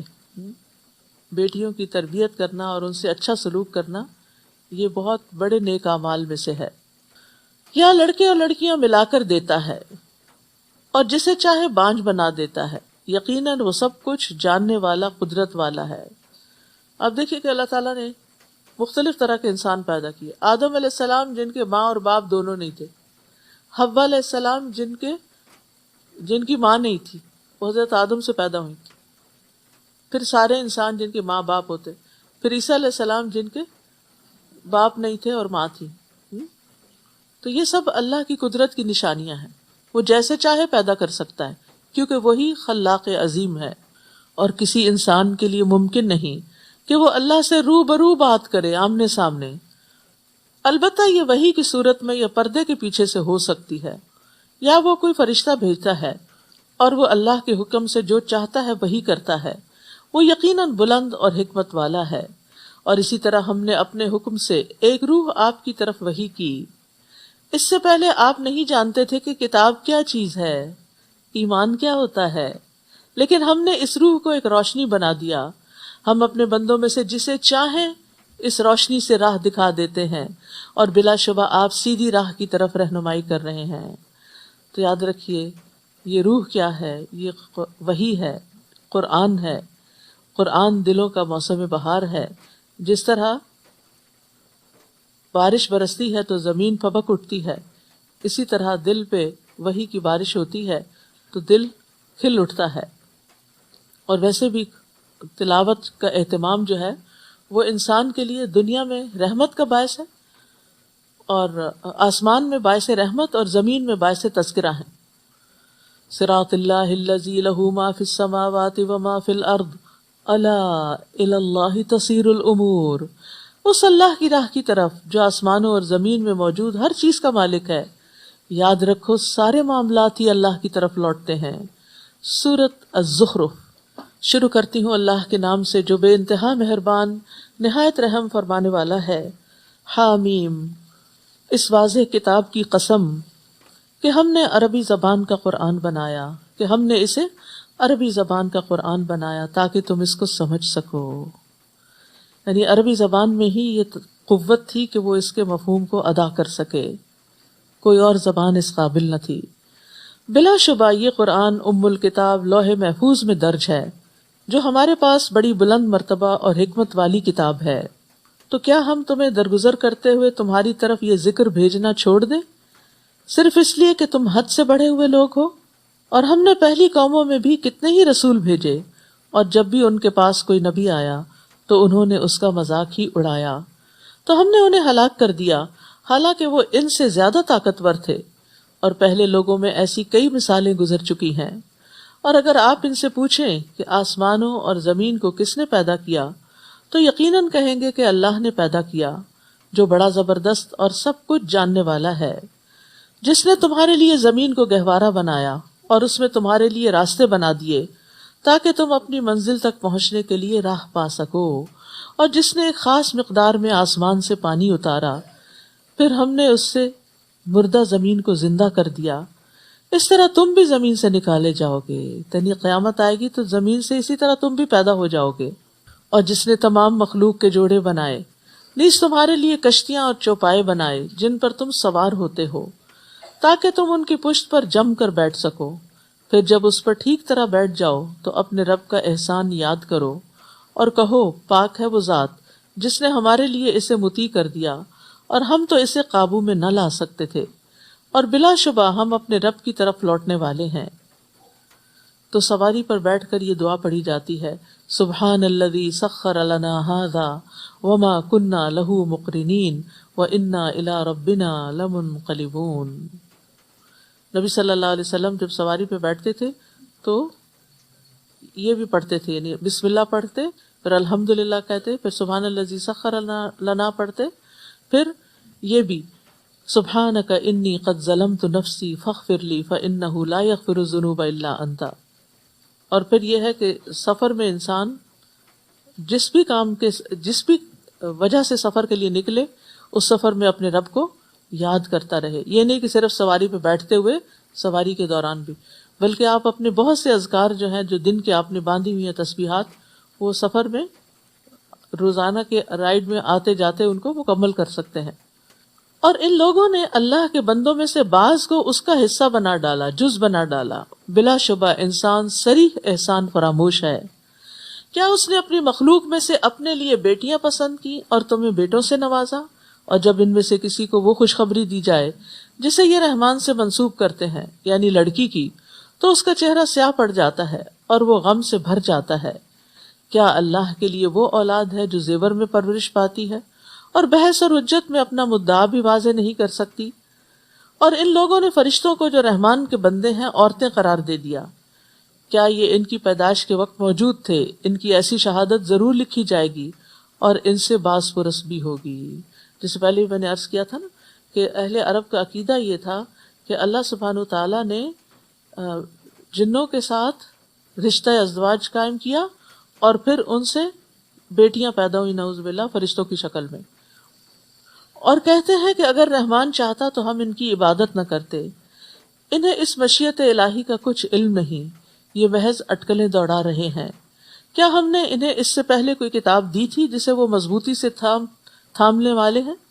نہیں، بلکہ وہ یہ کہتے ہیں کہ ہم نے اپنے آباء و اجداد کو ایک طریقے پر پایا اور ہم انہی کے نقش قدم پر چل رہے ہیں۔ اور اسی طرح ہم نے کسی بستی میں جو بھی ڈرانے والے بھیجے تو اس بستی کے خوشحال لوگوں نے یہی کہا کہ ہم نے اپنے آباء و اجداد کو ایک طریقے پر پایا اور ہم ان کے نقش قدم کی پیروی کر رہے ہیں۔ وہی بات بارہا ہر قوم نے یہی بات دہرائی، ان کے پاس اس کے سوا کوئی دلیل بھی نہیں تھی اپنی غلط کاریوں کی۔ اس پر نبی نے کہا، خواہ میں تمہارے پاس اس سے زیادہ صحیح راستہ لے کر آؤں جس پر تم نے اپنے باپ دادا کو پایا، تب بھی تم انہی کی پیروی کرو گے؟ وہ کہنے لگے، جو پیغام دے کر تمہیں بھیجا گیا ہے ہم اس کے انکاری ہیں، چنانچہ ہم نے ان سے بدلہ لے لیا، تو دیکھ لو کہ جھٹلانے والوں کا انجام کیا ہوا۔ وَإِذْ قَالَ إِبْرَاهِيمُ لِأَبِيهِ وَقَوْمِهِ إِنَّنِي بَرَاءٌ مِّمَّا تَعْبُدُونَ، اور وہ وقت یاد کرو جب ابراہیم نے اپنے باپ اور اپنی قوم سے کہا، جن کی تم بندگی کرتے ہو میں ان سے قطعاً بیزار ہوں، میں تو صرف اس کی بندگی کرتا ہوں جس نے مجھے پیدا کیا، اور وہی مجھے راہ دکھائے گا۔ اور ابراہیم یہی بات اپنی اولاد میں پیچھے چھوڑ گئے تاکہ وہ اس کی طرف رجوع کریں، بلکہ میں نے انہیں اور ان کے آباء و اجداد کو زندگی سے فائدہ اٹھانے کا موقع دیا، یہاں تک کہ ان کے پاس حق اور کھول کر بیان کرنے والا رسول آ گیا، اور جب ان کے پاس حق آ گیا تو کہنے لگے یہ تو جادو ہے اور ہم اسے قطعاً نہیں مانتے۔ نیز یہ کفار مکہ یہ بھی کہتے ہیں کہ یہ قرآن 2 شہروں میں سے کسی بڑے آدمی پر کیوں نہ نازل کیا گیا؟ کیا آپ کے رب کی رحمت کو تقسیم کرنے والے یہ لوگ ہیں؟ دنیا کی زندگی میں ان کے سامان معیشت کو ان کے درمیان ہم نے تقسیم کیا ہے، اور کچھ لوگوں کو دوسروں پر فوقیت بھی دی ہے تاکہ وہ ایک دوسرے سے خدمت لے سکیں، اور آپ کے رب کی رحمت اس چیز سے بہتر ہے جو یہ جمع کر رہے ہیں۔ تو اس سے کیا پتہ چلتا ہے کہ اللہ سبحانہ تعالیٰ نے تمام لوگوں کو ایک طرح پیدا نہیں کیا، ان میں فرق رکھا ہے۔ نحن قسمنا بینہم معیشتہم فی الحیات الدنیا ورفعنا بعضهم فوق بعض درجات۔ تو اس سے ایک بات یہ پتہ چلتی ہے کہ اللہ کے ہاتھ میں ہی دین و دنیا کی دولت ہے۔ رسول اللہ صلی اللہ علیہ وسلم نے فرمایا، یقیناً اللہ نے تمہارے درمیان تمہارے اخلاق کو اسی طرح تقسیم کیا ہے جس طرح تمہارے درمیان تمہارا رزق تقسیم کیا ہے، اور بے شک اللہ دنیا اس کو بھی دیتا ہے جس سے وہ محبت کرتا ہے، اور اس کو بھی دیتا ہے جس سے وہ محبت نہیں کرتا، لیکن ایمان صرف اس کو دیتا ہے جس سے وہ محبت کرتا ہے، اور جس کے لیے اللہ چاہتا ہے اس کو دین کی سمجھ عطا کرتا ہے۔ اور یہاں بعض کو بعض کا خدمت گار بنا دیا، تو یہ بھی اللہ تعالیٰ کی حکمت اور مسئلے سے ہے، یعنی ہر کوئی تاکہ ایک دوسرے کے کام آئے۔ اگر ایک ہی شخص کو ساری کیپیبلٹیز مل جاتی تو پھر تو وہ سرکش ہو جاتا، وہ تو الہ ہونے کو ڈکلیئر کر دیتا، لیکن اللہ تعالیٰ نے انسانوں کے اندر جو کمزوریاں رکھی اور خادموں کو جو انسان کا ماتحت کر دیا، یہ سب انسان کے لیے ایک نشانیاں ہیں۔ اور اگر یہ اندیشہ نہ ہوتا کہ تمام لوگ ایک ہی دین یعنی کفر کی طرف مائل ہو جائیں گے، تو ہم رحمان کے ساتھ کفر کرنے والوں کے گھروں کی چھتیں اور سیڑھیاں جن پہ وہ چڑھتے ہیں، اور ان کے گھروں کے دروازے اور تخت جن پہ تکیے لگاتے ہیں، یہ سب چیزیں چاندی کی اور بعض سونے کی بنا دیتے۔ بعض اور بعض کیوں؟ فرق کیوں؟ کیونکہ ورائٹی میں خوبصورتی ہوتی، صرف ایک ہی چیز جو ہوتی ہے وہ انسان اس سے تھک بھی جاتا ہے، تو سونا اور چاندی اس لیے دونوں کا ذکر آتا ہے۔ یہ سب کچھ محض دنیا کی زندگی کا سامان ہے، اور آخرت آپ کے رب کے ہاں صرف متقین کے لیے ہے۔ یعنی دنیا میں اگر کسی کو زیادہ بھی مل گیا اور دوسروں کو اس کے مقابلے میں کم ملا تو اس سے کوئی فرق نہیں پڑتا، کیونکہ یہ سب کچھ تو چلا جانے والا ہے، اصل میں چیز وہ بہتر ہے جو باقی رہنے والی ہے۔ وَمَن يَعْشُ عَن ذِكْرِ الرَّحْمَنِ نُقَيِّضْ لَهُ شَيْطَانًا فَهُوَ لَهُ قَرِينٌ، اور جو شخص رحمان کے ذکر سے آنکھیں بند کر لیتا ہے ہم اس پر ایک شیطان مسلط کر دیتے ہیں جو اس کا ساتھی بن جاتا ہے۔ اللہ اکبر۔ تو جو اللہ کی یاد سے منہ پھیرتا ہے، اللہ کو یاد نہیں کرتا، تو پھر اللہ سبحانہ وتعالی شیطان کو اس کے پیچھے لگا دیتے ہیں۔ ابن قیم کہتے ہیں جب انسان صبح اور شام کرے اور اس کی پریشانی صرف ایک اللہ کی ذات ہو تو اللہ تعالیٰ اس کی ساری ضرورتوں کو اپنے ذمے لے لیتا ہے، اور ہر وہ چیز جو اسے پریشان کرے اسے بھی اپنے ذمے لے لیتا ہے، اور اس کے دل کو اپنی محبت کے لیے، اس کی زبان کو اپنے ذکر کے لیے، اور اس کے اعضاء کو اپنی اطاعت کے لیے فارغ کر دیتا ہے۔ اور اگر وہ صبح شام اس حال میں کرتا ہے کہ دنیا ہی بس اس کی پریشانی ہے، تو اللہ تعالیٰ اس کی پریشانی، غم اور تکلیفوں کو اس پہ لاد دیتا ہے اور اسے اس کے نفس کے حوالے کر دیتا ہے، اس کے دل کو اپنی محبت سے مخلوق کی محبت کی طرف پھیر دیتا ہے، اس کی زبان کو اپنے ذکر سے ہٹا کر لوگوں کے ذکر کی طرف لگا دیتا ہے، اس کے اعضاء کو اپنی اطاعت سے ہٹا کر لوگوں کی خدمت میں لگا دیتا ہے۔ تو وہ اس طرح مشقت اٹھاتا ہے جس طرح جنگلی جانور دوسروں کی خدمت میں مشقت اٹھاتے ہیں۔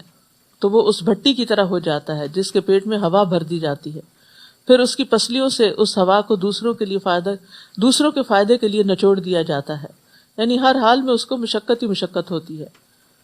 تو جو شخص اللہ کی عبودیت، اس کی اطاعت، اس کی محبت، اس کی خدمت سے روگردانی کرتا ہے تو وہ مخلوق کی عبودیت اور خدمت میں لگ جاتا ہے، کیونکہ اللہ تعالیٰ فرماتے ہیں وَمَن يَعْشُ عَن ذِكْرِ الرَّحْمَنِ نُقَيِّضْ لَهُ شَيْطَانًا فَهُوَ لَهُ قَرِينٌ وَإِنَّهُمْ لَيَصُدُّونَهُمْ عَنِ السَّبِيلِ وَيَحْسَبُونَ أَنَّهُمْ مُهْتَدُونَ، اور ایسے شیطان انہیں سیدھی راہ سے روک دیتے ہیں جبکہ وہ یہ سمجھ رہے ہوتے ہیں کہ وہ ٹھیک راستے پہ چلے جا رہے ہیں۔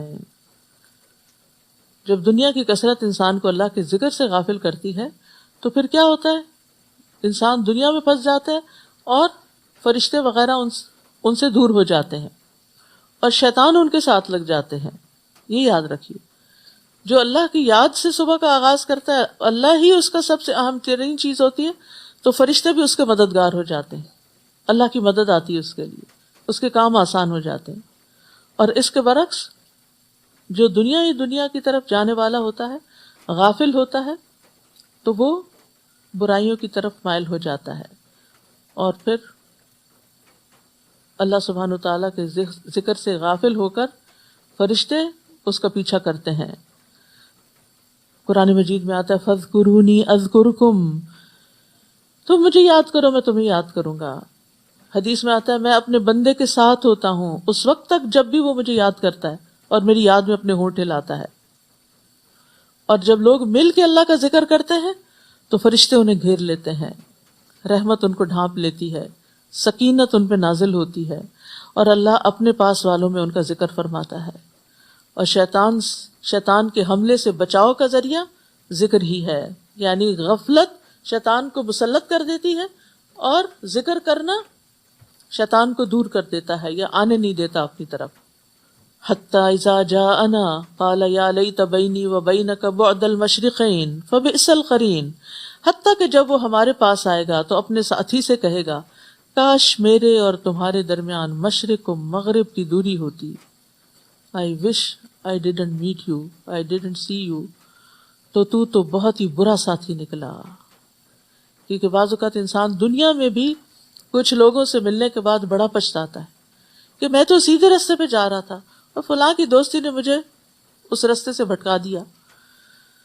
تو اس لیے انسان کو ہمیشہ یہ دیکھنا چاہیے کہ اس کا زیادہ تر وقت اٹھنے بیٹھنے میں کس کے ساتھ گزرتا ہے، اور انہیں کہا جائے گا جب تم ظلم کر چکے ہو تو آج تمہیں ایسی گفتگو کچھ نفع نہیں دے سکتی، تم سب عذاب میں برابر کے شریک ہو۔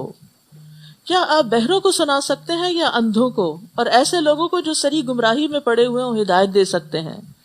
خواہ ہم آپ کو دنیا سے اٹھا لیں، ہم ان سے بہرحال انتقام لیں گے، یا جس عذاب کا ہم نے ان سے وعدہ کر رکھا ہے وہ آپ کو بھی دکھا دیں، ہم ہر طرح ان پر پوری قدرت رکھتے ہیں۔ آپ بس اس کتاب کو مضبوطی سے تھامیے جو آپ کی طرف وحی کی گئی ہے، آپ یقیناً سیدھی راہ پر ہیں، اور یہ کتاب بلا شبہ آپ کے لیے اور آپ کی قوم کے لیے نصیحت ہے، اور جلد ہی تم سے اس کے متعلق پوچھا جائے گا۔ اور ہم نے آپ سے پہلے جو رسول بھیجے تھے ان سے پوچھ لیجئے کہ آیا ہم نے رحمان کے سوا کوئی اور الہ بنائے ہیں جن کی عبادت کی جائے؟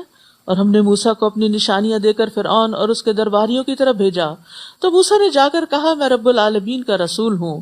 پھر جب موسیٰ نے ہماری آیات ان کے سامنے پیش کی تو وہ ان کے ہنسی مذاق اڑانے لگے، اور ہم انہیں جو بھی نشانی دکھاتے وہ اپنی پہلی نشانی سے بڑھ کر ہوتی، اور ہم انہیں عذاب میں مبتلا کرتے رہے شاید کہ وہ باز آ جائیں۔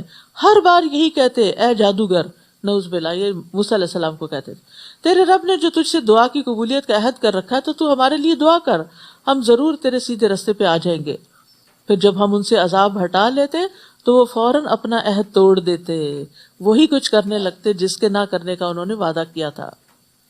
اور فرعون نے ایک دفعہ اپنی قوم کے درمیان پکار کر کہا اے میری قوم، کیا یہ مصر کی بادشاہت میری نہیں، اور یہ نہریں بھی جو میرے نیچے بہ رہی، کیا تمہیں نظر نہیں آتا؟ بھلا میں بہتر ہوں یا یہ شخص جو ایک ذلیل آدمی ہے اور بات بھی صاف طور پہ نہیں کر سکتا؟ اگر یہ رسول ہے تو اس پر سونے کے کنگن کیوں نہیں اتارے گئے، یا اس کے ساتھ فرشتے مل کر کیوں نہیں آئے؟ اس طرح اس نے اپنی قوم کو ہلکا کر دیا اور وہ اس کی بات مان گئے، وہ تو تھے ہی نافرمان لوگ۔ پھر جب انہوں نے ہمیں غصہ دلایا تو ہم نے ان سے انتقام لیا اور ان سب کو غرق کر دیا. پھر ہم نے انہیں پیچھے آنے والوں کے لیے پیش رو اور مثال بنا دیا. اور جب عیسیٰ ابن مریم کی مثال بیان کی گئی تو آپ کی قوم نے اس پر شور مچا دیا. کہنے لگے کیا ہمارے الہ اچھے ہوئے یا عیسیٰ؟ وہ آپ کے سامنے یہ مثال صرف کج بحثی کی خاطر لاتے ہیں، بلکہ یہ ہیں ہی جھگڑالو قوم. ان ہوا الا عبد انعمنا علیہ وجعلناہ مثلا لبنی اسرائیل.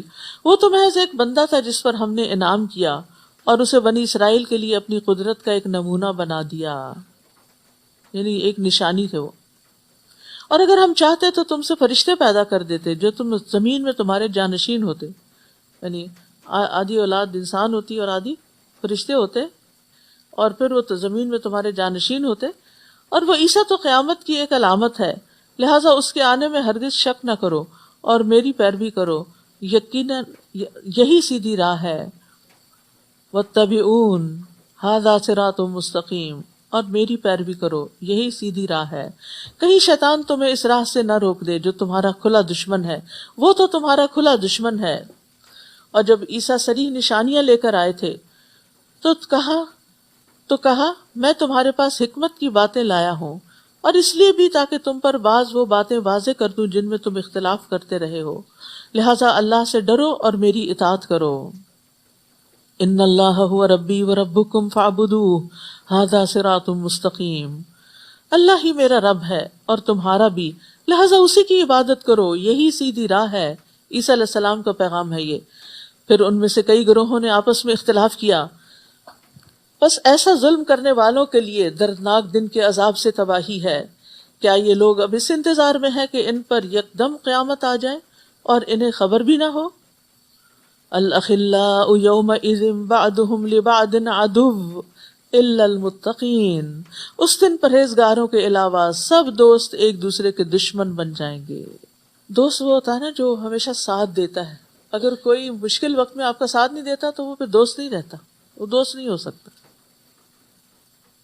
لیکن متقین کے علاوہ انسان جس کو بھی دوست بناتا ہے وہ دوستی صرف دنیا کی حد تک ہے. صرف اللہ کے لیے کی گئی دوستی ہمیشہ باقی رہے گی، ہمیشہ ہمیشہ. وہ جنت میں بھی خوشی دے گی، وہاں بھی دوست ایک دوسرے سے مل کے انجوائے کریں گے. تو یہ اللہ کی خاطر دوستی جو ہے ایمان کا مضبوط کڑا ہے. رسول اللہ صلی اللہ علیہ وسلم نے فرمایا ایمان کا سب سے مضبوط کڑا اللہ کی خاطر محبت اور اللہ کی خاطر بغض ہے. یہ کیوں اتنا مضبوط ہے؟ کیونکہ اچھے دوستوں کی کمپنی میں انسان کا ایمان بڑھتا ہے، تقویٰ بڑھتا ہے، انسان آگے بڑھتا ہے نیکی کے راستوں میں، ایمان مضبوط ہوتا چلا جاتا ہے. جیسے ایک صحابی نے دوسرے سے کہا تھا نا، آؤ ایک گھڑی مل کر ایمان لے آتے ہیں. تو کیا مطلب تھا ان کا؟ آؤ مل بیٹھ کے ذرا اللہ کی باتیں کرتے ہیں تاکہ ہمارا ایمان بڑھ جائے. جیسے موسیٰ علیہ السلام نے ہارون علیہ السلام کو مانگا تھا کہ نسبحک کثیرا ونذکرک کثیرا. تو ایک دوسرے کے ساتھ مل بیٹھ کے اللہ کی باتیں کرنا اور اللہ کو یاد کرنا، یہ ایمان کو بڑھاتا ہے. تو اس لیے اچھے دوستوں اور اچھی مجلسوں کا اہتمام ہمیشہ جاری رہنا چاہیے. رسول اللہ صلی اللہ علیہ وسلم نے فرمایا ایمان کا سب سے مضبوط کڑا اللہ کی خاطر محبت اور اللہ کی خاطر بغض ہے. ایک شخص رسول اللہ صلی اللہ علیہ وسلم کی خدمت میں حاضر ہوا اور عرض کیا، یا رسول اللہ، آپ کا اس شخص کے بارے میں کیا ارشاد ہے جو کچھ لوگوں سے محبت کرتا ہے لیکن ان سے مل نہیں سکا؟ جیسے ہم لوگ صحابہ سے محبت کرتے ہیں لیکن ہماری ملاقات تو نہیں ہوئی. آپ نے فرمایا کہ انسان اسی کے ساتھ ہے جس سے وہ محبت کرتا ہے. قیامت کے دن ایسے لوگ عرش کا سایہ پانے والے ہوں گے. اللہ تعالیٰ فرمائے گا، این المتحابون بجلالی، میرے جلال کی خاطر آپس میں محبت کرنے والے آج کہاں ہیں؟ آج کے دن میں ان کو اپنے سائے میں رکھوں گا جس دن میرے سائے کے علاوہ کوئی سایہ نہیں. وہ قیامت کے دن نور کے ممبروں پر ہوں گے. ابو مسلم خولانی کہتے ہیں کہ میں نے معاذ رضی اللہ عنہ سے کہا، میں اللہ کی خاطر آپ سے محبت کرتا ہوں. تو انہوں نے مجھے اپنی طرف کھینچا اور کہا، تم نے کیا کہا؟ میں نے کہا، میں اللہ کی خاطر آپ سے محبت کرتا ہوں. انہوں نے کہا، میں نے رسول اللہ صلی اللہ علیہ وسلم کو فرماتے ہوئے سنا، آپ اپنے رب سے روایت کرتے ہیں کہ اللہ کی خاطر محبت کرنے والے نور کے ممبروں پر رونق افروز ہوں گے. قیامت کے دن عرش کے سائے کے نیچے ہوں گے جس دن اس سائے کے سوا کوئی سایہ نہ ہوگا. کہتے ہیں میں وہاں سے نکل کر عبادہ بن صامت کے پاس آیا اور معاذ بن جبل والی حدیث بیان کی، تو انہوں نے کہا میں نے رسول اللہ صلی اللہ علیہ وسلم کو اپنے رب عز و جل سے روایت کرتے ہوئے سنا، میری محبت ان لوگوں کے لیے طے شدہ ہے جو میری وجہ سے ایک دوسرے سے محبت کرتے ہیں، میری محبت ان لوگوں کے لیے طے شدہ ہے جو میری وجہ سے ایک دوسرے پر خرچ کرتے ہیں، میری محبت ان لوگوں کے لیے طے شدہ ہے جو میری وجہ سے ایک دوسرے سے ملاقات کرتے ہیں، اور اللہ کی خاطر محبت کرنے والے نور کے ممبروں پر ہوں گے، عرش کے سائے تلے ہوں گے، جس دن اس سائے کے سوا کوئی سایہ نہ ہوگا۔ لہٰذا ہمیں اپنے دل کو صاف کرنا چاہیے، اپنی عبادات کو خالص کرنا چاہیے اللہ کے لیے، اپنے عقائد کو، اسی طرح اپنی محبتوں کو بھی اللہ کے لیے خالص کر لینا چاہیے۔ دنیا کے نفع اور دنیا کے لالچ کے لیے کسی سے محبت نہ کریں، محبت کریں تو اللہ کی خاطر، اللہ کی رضا کے لیے۔ اور وہ کون سی محبت ہوتی ہے کہ جس انسان سے اللہ کے لیے محبت کرتا ہے اس سے مل کر اس کا ایمان بڑھتا ہے۔ اگر آپ صرف ایک سلوگن بنا لیں کہ میں فلاں سے اللہ کے لیے محبت کرتی ہوں اور اس کے ساتھ بیٹھ کے جو دنیا بھر کی غیبت چغلی کر لیں، تو یہ دھوکہ دینا ہے خود کو، یہ جھوٹ بولنا ہے، یہ اللہ کے لیے محبت نہیں ہوتی۔ کیونکہ جو لوگ اللہ کے لیے محبت کرتے نا، وہ صرف چاپلوسیاں نہیں کرتے، وہ صرف ایک دوسرے کی تعریف نہیں کرتے، وہ ایک دوسرے کی غلطی بھی بتاتے ہیں، وہ ایک دوسرے کو پکڑ کے بھی رکھتے ہیں۔ تو اللہ کی محبت کی پہچان بھی ہونی چاہیے۔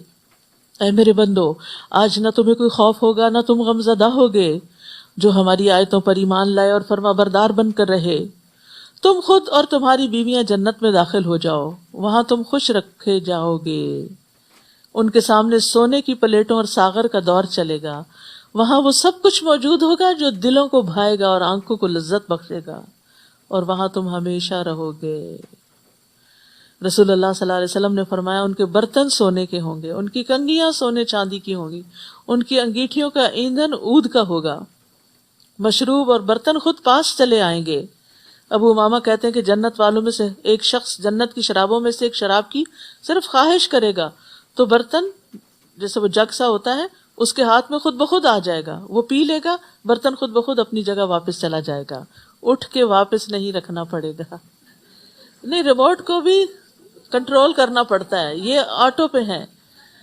یہی وہ جنت ہے جس کے تم وارث بنائے گئے ہو، یہی وہ جنت ہے جس کے تم وارث بنائے گئے ہو، ان اعمال کے عوض جو تم دنیا میں کرتے تھے۔ پھر عمل کی بات ہو گئی، جہاں جنت کی بات ہوتی ہے وہاں عمل کی بات ہوتی ہے۔ وہاں تمہارے لیے بہت سے میوے ہوں گے جنہیں تم کھاؤ گے، اور مجرم لوگ جہنم میں ہوں گے جہاں وہ ہمیشہ رہیں گے، ان سے عذاب کبھی کم نہ کیا جائے گا اور وہ اس میں مایوس ہو کر پڑے رہیں گے۔ استغفر اللہ۔ مایوسی دنیا میں بھی جس کو ہوتی ہے، ڈپریشن ہوتا ہے، وہ کتنے کرب سے گزرتا ہے۔ ساری نعمتوں کے ہوتے ہوئے جو دل کی تکلیف ہے وہ انسان کو بیزار کر دیتی ہے ہر چیز سے۔ تو کہاں جہاں تکلیف بھی ہو اور اوپر سے پھر مایوسی بھی ہو۔ اور ہم نے ان پر ظلم نہیں کیا بلکہ یہ خود ہی ظالم تھے۔ وہ پکاریں گے اے مالک، جہنم کا داروغہ، تمہارا رب ہمارا کام ہی تمام کر دے، ہمیں ختم کر دے تو اچھا ہے۔ وہ کہے گا تم ہمیشہ یہیں رہو گے، انکم ماکثون، کام تمام نہیں ہونے والا۔ ہم تمہارے پاس حق لے کر آئے تھے لیکن تم میں سے اکثر حق کو ناپسند کرتے تھے، حق تمہیں پسند نہیں تھا۔ ہم سب کو اپنے دلوں کا جائزہ لینا چاہیے کہ قرآن اور سنت کی باتیں پڑھ کر کیا ہمارے دل راضی ہوتے ہیں یا اندر اندر سے آبجیکشنز ہی نکلتی رہتی ہیں، اٹھتی رہتی ہیں کہ یہ کیوں اور یہ کیسے اور یہ بڑا مشکل۔ نہیں، سنتے ہی کہنا چاہیے سمعنا وَأَطَعْنَا، ہم نے سنا اور ہم مانیں گے۔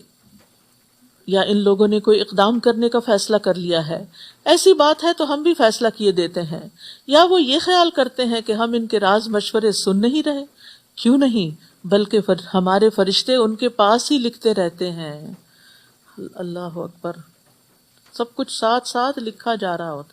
تنہائی میں بیٹھ کے ذرا ان پہ غور کیا کیجیے، دائیں بائیں ایسے ہی امیجنیشن میں نظر ڈالا کیجیے کہ یہ اب بھی نہیں ساتھ چھوڑ رہے، یہ اب بھی لکھے جا رہے ہیں۔ آپ ان سے کہیے کہ اگر اللہ کا کوئی بیٹا ہوتا تو سب سے پہلے میں اس کی عبادت کرنے والا ہوتا۔ وہ پاک ہے، یعنی اس کا کوئی بیٹا نہیں، آسمانوں اور زمین کا مالک ہے، اس کو بیٹے کی کیا ضرورت ہے؟ وہ عرش کا مالک ہے، رب العرش عما یصفون، ان سب باتوں سے پاک ہے جو یہ لوگ بیان کرتے ہیں۔ آپ انہیں چھوڑیے کہ وہ اپنی فضول بحثوں اور کھیل کود میں لگے رہیں، یہاں تک کہ وہ دن دیکھ لیں گے جس کا انہیں خوف دلایا جاتا ہے۔ وہ اللہ آسمان میں بھی الہ ہے اور زمین میں بھی وہی الہ ہے، اور وہ حکمت والا اور سب کچھ جاننے والا ہے۔ بابرکت ہے وہ جس کی آسمانوں اور زمین اور جو چیزیں ان کے درمیان موجود ہیں سب پر حکومت ہے، سب اس کے کنٹرول میں ہے۔ قیامت کا علم تو اسی کو ہے اور تم سب اسی کی طرف لوٹائے جاؤ گے۔ یہ لوگ اللہ کو چھوڑ کر جنہیں پکارتے ہیں وہ سفارش کا کچھ بھی اختیار نہیں رکھتے، الا یہ کہ جس نے علم اور یقین کے ساتھ حق کی گواہی دی۔ اور اگر آپ انہیں پوچھیں کہ انہیں کس نے پیدا کیا ہے تو یقیناً کہیں گے کہ اللہ نے، پھر انہیں کہاں سے دھوکہ لگ جاتا ہے۔ یعنی جب یہ مانتے ہیں کہ خالق اللہ ہے تو کیوں نہیں مانتے کہ مالک بھی وہی ہے اور معبود بھی وہی ہے؟ ایک سٹیپ اور آگے۔ اور اگر آپ انہیں پوچھیں کہ انہیں کس نے پیدا کیا تو یقیناً کہیں گے کہ اللہ نے، پھر انہیں کہاں سے دھوکہ لگ جاتا ہے۔ اور قسم ہے رسول کے اس قول کی کہ اے میرے رب، اب یہ ایسے لوگ ہیں جو کبھی ایمان نہ لائیں گے۔ فاصفح عنہم وقل سلام فسوف یعلمون، لہٰذا ان سے درگزر کیجئے اور کہیے سلام ہو تمہیں، ان قریب انہیں سب کچھ معلوم ہو جائے گا۔ یہاں سلام سے مراد سلامتی بھیجنا نہیں بلکہ بائے بائے کرنا ہے، بائیکاٹ کرنا ہے۔ سورۃ الدخان، بسم اللہ الرحمن الرحیم، حامیم والکتاب المبین۔ حامیم، اس واضح کتاب کی قسم، انا انزلناہ فی لیلۃ مبارکۃ انا کنا منذرین، کہ ہم نے اسے خیر و برکت والی رات میں نازل کیا، لیلہ مبارکہ، کیونکہ ہمیں بلا شبہ اس سے خبردار کرنا مقصود تھا۔ لیلۃ القدر کا دوسرا نام لیلۃ مبارکہ ہے، جو 1000 مہینوں سے افضل رات ہے۔ جو اس رات سے محروم رہا وہ ہر خیر سے محروم رہ گیا۔ یہ کون سی رات ہے؟ فیہا یفرق کل امر حکیم، اس رات ہمارے حکم سے ہر معاملے کا حکیمانہ فیصلہ کر دیا جاتا ہے۔ یعنی یہ فیصلوں کی رات ہے۔ جو لوگ کہتے ہیں نا 15 شعبان کو یہ سب ہوتا ہے، تقدیر کے فیصلے نافذ ہوتے ہیں، وہ یہ رات 15 شعبان نہیں، وہ رمضان کی یہ رات ہے جس میں قرآن نازل ہوا اور جس میں یہ فیصلے اترتے ہیں۔ انسان کے سال بھر کے فیصلوں کا لوح محفوظ سے نقل کر کے فرشتوں کو دیا جانا ہوتا ہے، کیونکہ اللہ سبحانہ وتعالیٰ نے ہر چیز کا ایک اندازہ مقرر کر رکھا ہے۔ رسول اللہ صلی اللہ علیہ وسلم نے فرمایا ہر چیز تقدیر سے وابستہ ہے، یہاں تک کہ فہم و فراست بھی اور بے بسی بھی۔ تقدیر پر ایمان کے بغیر ایمان مکمل نہیں ہوتا۔ تقدیر کا انکار انسان کو جہنم میں پہنچا دیتا ہے۔ تو یہ ہمارے ایمان اور بیسک عقیدے کا ایک حصہ ہے، اس کا درست ہونا بھی ضروری ہے۔ بلا شبہ ہم ہی رسول بھیجنے والے ہیں، اور یہ آپ کے رب کی رحمت کی بنا پر تھا۔ بلا شبہ وہ سب کچھ سننے والا اور جاننے والا ہے۔ وہ آسمان و زمین اور جو کچھ ان کے درمیان موجود ہے سب چیزوں کا مالک ہے۔ اگر تم واقعی یقین کرنے والے ہو، اس کے سوا کوئی الہ نہیں، وہی زندہ کرتا ہے اور مارتا ہے، وہ تمہارا بھی رب ہے اور تمہارے پہلے آباء و اجداد کا بھی، بلکہ وہ اس معاملے میں شک میں پڑے کھیل رہے ہیں۔ سو آپ اس دن کا انتظار کیجئے جب آسمان سے صریح دھواں ظاہر ہوگا، یعنی قرب قیامت میں جو لوگوں پر چھا جائے گا، یہ دردناک عذاب ہوگا۔ اس وقت لوگ پکار اٹھیں گے، اے ہمارے رب ہم سے عذاب کو دور کر دے، ہم ایمان لاتے ہیں۔ لیکن یاد رکھیے کہ جب بڑی نشانیاں ظاہر ہو جائیں گی تو ایمان لانا فائدہ نہ دے گا۔ اس وقت انہیں نصیحت کہاں، حالانکہ ان کے پاس کھول کر بیان کرنے والا رسول آ چکا۔ پھر ان لوگوں نے اس رسول سے منہ پھیر لیا اور کہنے لگے یہ تو سکھایا پڑھایا دیوانہ ہے، ہم تھوڑی مدت کے لیے عذاب ہٹا دیں گے، مگر تم لوگ پھر وہی کچھ کرو گے جو پہلے کرتے رہے۔ پھر جس دن ہم بڑی سخت گرفت کریں گے تو پھر انتقام لے کر رہیں گے، اشارہ ہے جنگ بدر کی طرف۔ اور ان سے پہلے ہم فرعون کی قوم کو آزما چکے ہیں۔ ان کے پاس ایک معزز رسول آیا جس نے کہا کہ اللہ کے بندوں کو میرے حوالے کر دو، میں تمہارے لیے ایک امانت دار رسول ہوں، اور یہ کہ اللہ کے مقابلے میں سرکشی نہ کرو، میں تمہارے سامنے صریح دلیل پیش کرتا ہوں، اور میں نے اپنے اور تمہارے رب کی پناہ لے لی کہ تم مجھے سنگسار کر سکو، اور اگر تم میری بات پر ایمان نہیں لاتے تو مجھ سے الگ ہو جاؤ۔ فدعا ربہ ان ہؤلاء قوم مجرمون، پھر موسیٰ نے اپنے رب کو پکار کر کہا کہ یہ لوگ مجرم ہیں۔ اللہ نے حکم دیا اور میرے بندوں کو رات کے وقت لے کر نکل جاؤ، یقیناً تمہارا تعاقب کیا جائے گا، اور سمندر کو کھڑے کا کھڑا چھوڑ کر پار نکل جاؤ۔ تمہارے بعد ان تمام کا لشکر ڈبو دیا جائے گا، ان کا تمام لشکر ڈبو دیا جائے گا۔ کم ترکوا من جنات وعیون وزروع ومقام کریم ونعمت کانوا فیہا فاکہین، وہ کتنے ہی باغ اور چشمے چھوڑ گئے، اور کھیت اور عمدہ عمارتیں بھی، اور نعمت کے سامان بھی جن میں وہ مزے اڑاتے تھے، سب پیچھے رہ گیا۔ حسرت آمیز انجام۔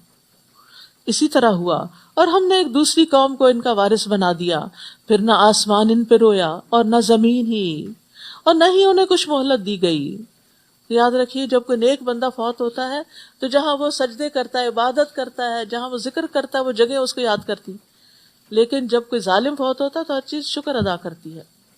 تو قوم فرعون کا کوئی نیک عمل نہیں تھا کہ جو آسمان کی طرف بلند ہوتا تو آسمان والے ان پہ راضی ہوتے، ان کی وجہ سے غمگین ہوتے، اور نہ ہی زمین پہ کوئی نیک عمل تھا کہ جس کی وجہ سے زمین ان کے پیچھے ان کے لیے روتی۔ یعنی کسی کو صدمہ ہی نہیں پہنچا۔ رویا کب جاتا ہے؟ جب انسان کو کوئی صدمہ پہنچتا ہے۔ اور بنی اسرائیل کو ہم نے رسوا کرنے والے عذاب سے نجات دی، یعنی فرعون سے، وہ حد سے بڑھنے والوں میں سے سر نکال رہا تھا۔ اور ہم نے بنی اسرائیل کو اپنے علم کی بنا پر جہانوں پر ترجیح دی، چن لیا انہیں، اور ہم نے انہیں ایسی نشانیاں دی جن میں صریح آزمائش تھی۔ یہ لوگ تو یہ کہتے ہیں ہماری بس پہلی موت ہی ہے اور ہم دوبارہ اٹھائے نہیں جائیں گے۔ اگر تم سچے ہو تو ہمارے آباء و اجداد کو لا کر دکھاؤ، کیا یہ بہتر ہیں یا قوم تبع، یمن کے ملوک کا لقب تھا، اور اس سے پہلے کے لوگ، ہم نے ان سب کو ہلاک کر دیا کیونکہ وہ مجرم تھے۔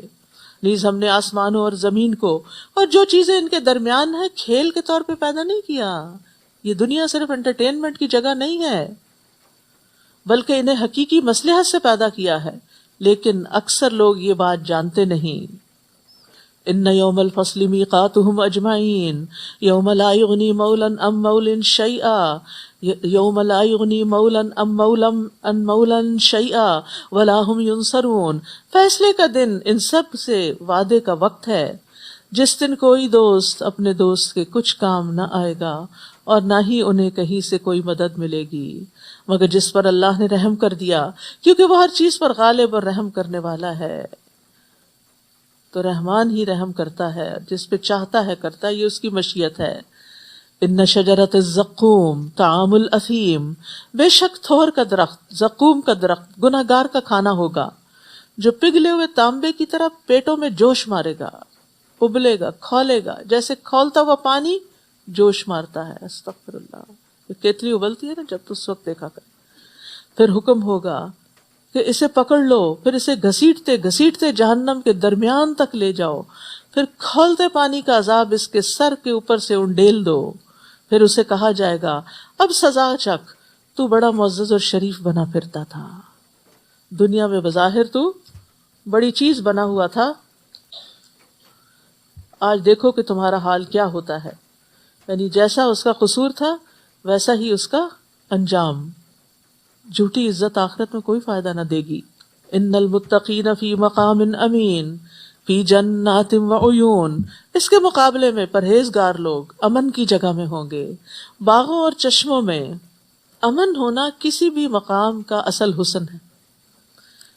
وہ جگہ بڑی ہی اچھی لگتی ہے، چاہے ویسے معمولی سی ہو، جہاں انسان کو ایک سکون حاصل ہوتا ہے، جہاں وہ پیس فیل کرتا ہے، چاہے وہ ایک درخت کا سایہ ہو، چاہے وہ ایک معمولی سی مسجد ہو، چاہے وہ کوئی ذکر کا حلقہ ہو معمولی سے لوگوں کا، وہ جگہ خوبصورت ہو جاتی ہے کیونکہ وہاں امن ہوتا ہے۔ تو جنت کا بھی اصل حسن کیا ہے کہ ساری نعمتوں کے ساتھ امن، اور دنیا میں ساری نعمتیں ہوں اگر امن نہ ہو تو انسان کی پریشانی اسے نعمتوں سے فائدہ اٹھانے نہیں دیتی۔ وہاں اس جنت میں باغوں اور چشموں میں ہوں گے وہ، باریک اور گاڑھے ریشم کا لباس پہنے، آمنے سامنے بیٹھے ہوں گے، فیس ٹو فیس، اور ہم انہیں بڑی بڑی آنکھوں والی اور سفید جسم والی عورتوں سے بیاہ دیں گے۔ وہاں امن اور اطمینان سے ہر قسم کے میوے طلب کریں گے، یعنی ساری ہی نعمتیں جمع ہو جائیں گی، من پسند کھانے کو ملیں گے، جو پھل ان پہ جھکے ہوئے ہوں گے، ان کے نزدیک ہوں گے، کبھی ختم نہیں ہوں گے۔ دنیا میں تو سیزن ختم ہو جاتا ہے نا، عمدہ قسم کے انگور آتے ہیں، پھر وہ اس کا موسم چلا جاتا ہے، آپ لاکھ کوشش کریں، پوری مارکیٹ چھان ماریں، آپ کو نہیں ملیں گے۔ اسی طرح باقی بھی بہت سی چیزیں یعنی بعض چیزیں مخصوص اوقات میں ہی دنیا میں پیدا ہوتی ہیں، آپ دوسرے وقت میں ان کو پیدا کرنے کی کوشش کریں تو وہ نہیں حاصل ہوتی، لیکن وہاں پر ہر موسم میں ہر پھل، اور پھر اتنے ہوں گے کہ جو کبھی ختم نہ ہوں گے، نہ کبھی روکے جائیں گے رسول. اور پھر یہ کہ ایک ایک پھل کا خوشہ اتنا بڑا ہوگا کہ ختم ہونے کا نام نہ لے گا. رسول اللہ صلی اللہ علیہ وسلم نے فرمایا میں نے جنت دیکھی تو اس میں سے ایک خوشہ لینا چاہا، اگر میں لے لیتا تو تم اسے اس وقت تک کھاتے رہتے جب تک دنیا موجود رہے. لا یذوقون فیہا الموت الا الموتۃ الاولی ووقاہم عذاب الجحیم. وہاں وہ موت کا مزہ نہیں چکھیں گے، بس پہلی موت جو دنیا میں آ چکی بس آ چکی، اور اللہ انہیں جہنم کے عذاب سے بچا لے گا. یہ آپ کے رب کا فضل ہوگا، یہ بہت بڑی کامیابی ہے، اصل کامیابی یہی ہے. فَإِنَّمَا يَسَّرْنَاهُ بِلِسَانِكَ لَعَلَّهُمْ يَتَذَكَّرُونَ. ہم نے اس قرآن کو آپ کی زبان میں آسان بنا دیا ہے تاکہ لوگ نصیحت حاصل کریں. یہ آسان کتاب ہے، یہ کوئی کسی فلسفے کی کتاب کی طرح اس میں کوئی ایسی گتھیاں نہیں جو سلجھ نہ سکیں، جو آپ کو سمجھ میں نہ آئیں، کوئی فارمولاز نہیں، کوئی ایسی چیزیں نہیں کہ جو آپ کی سمجھ سے بالا ہوں. صاف سمجھ میں آنے والی چیز ہے.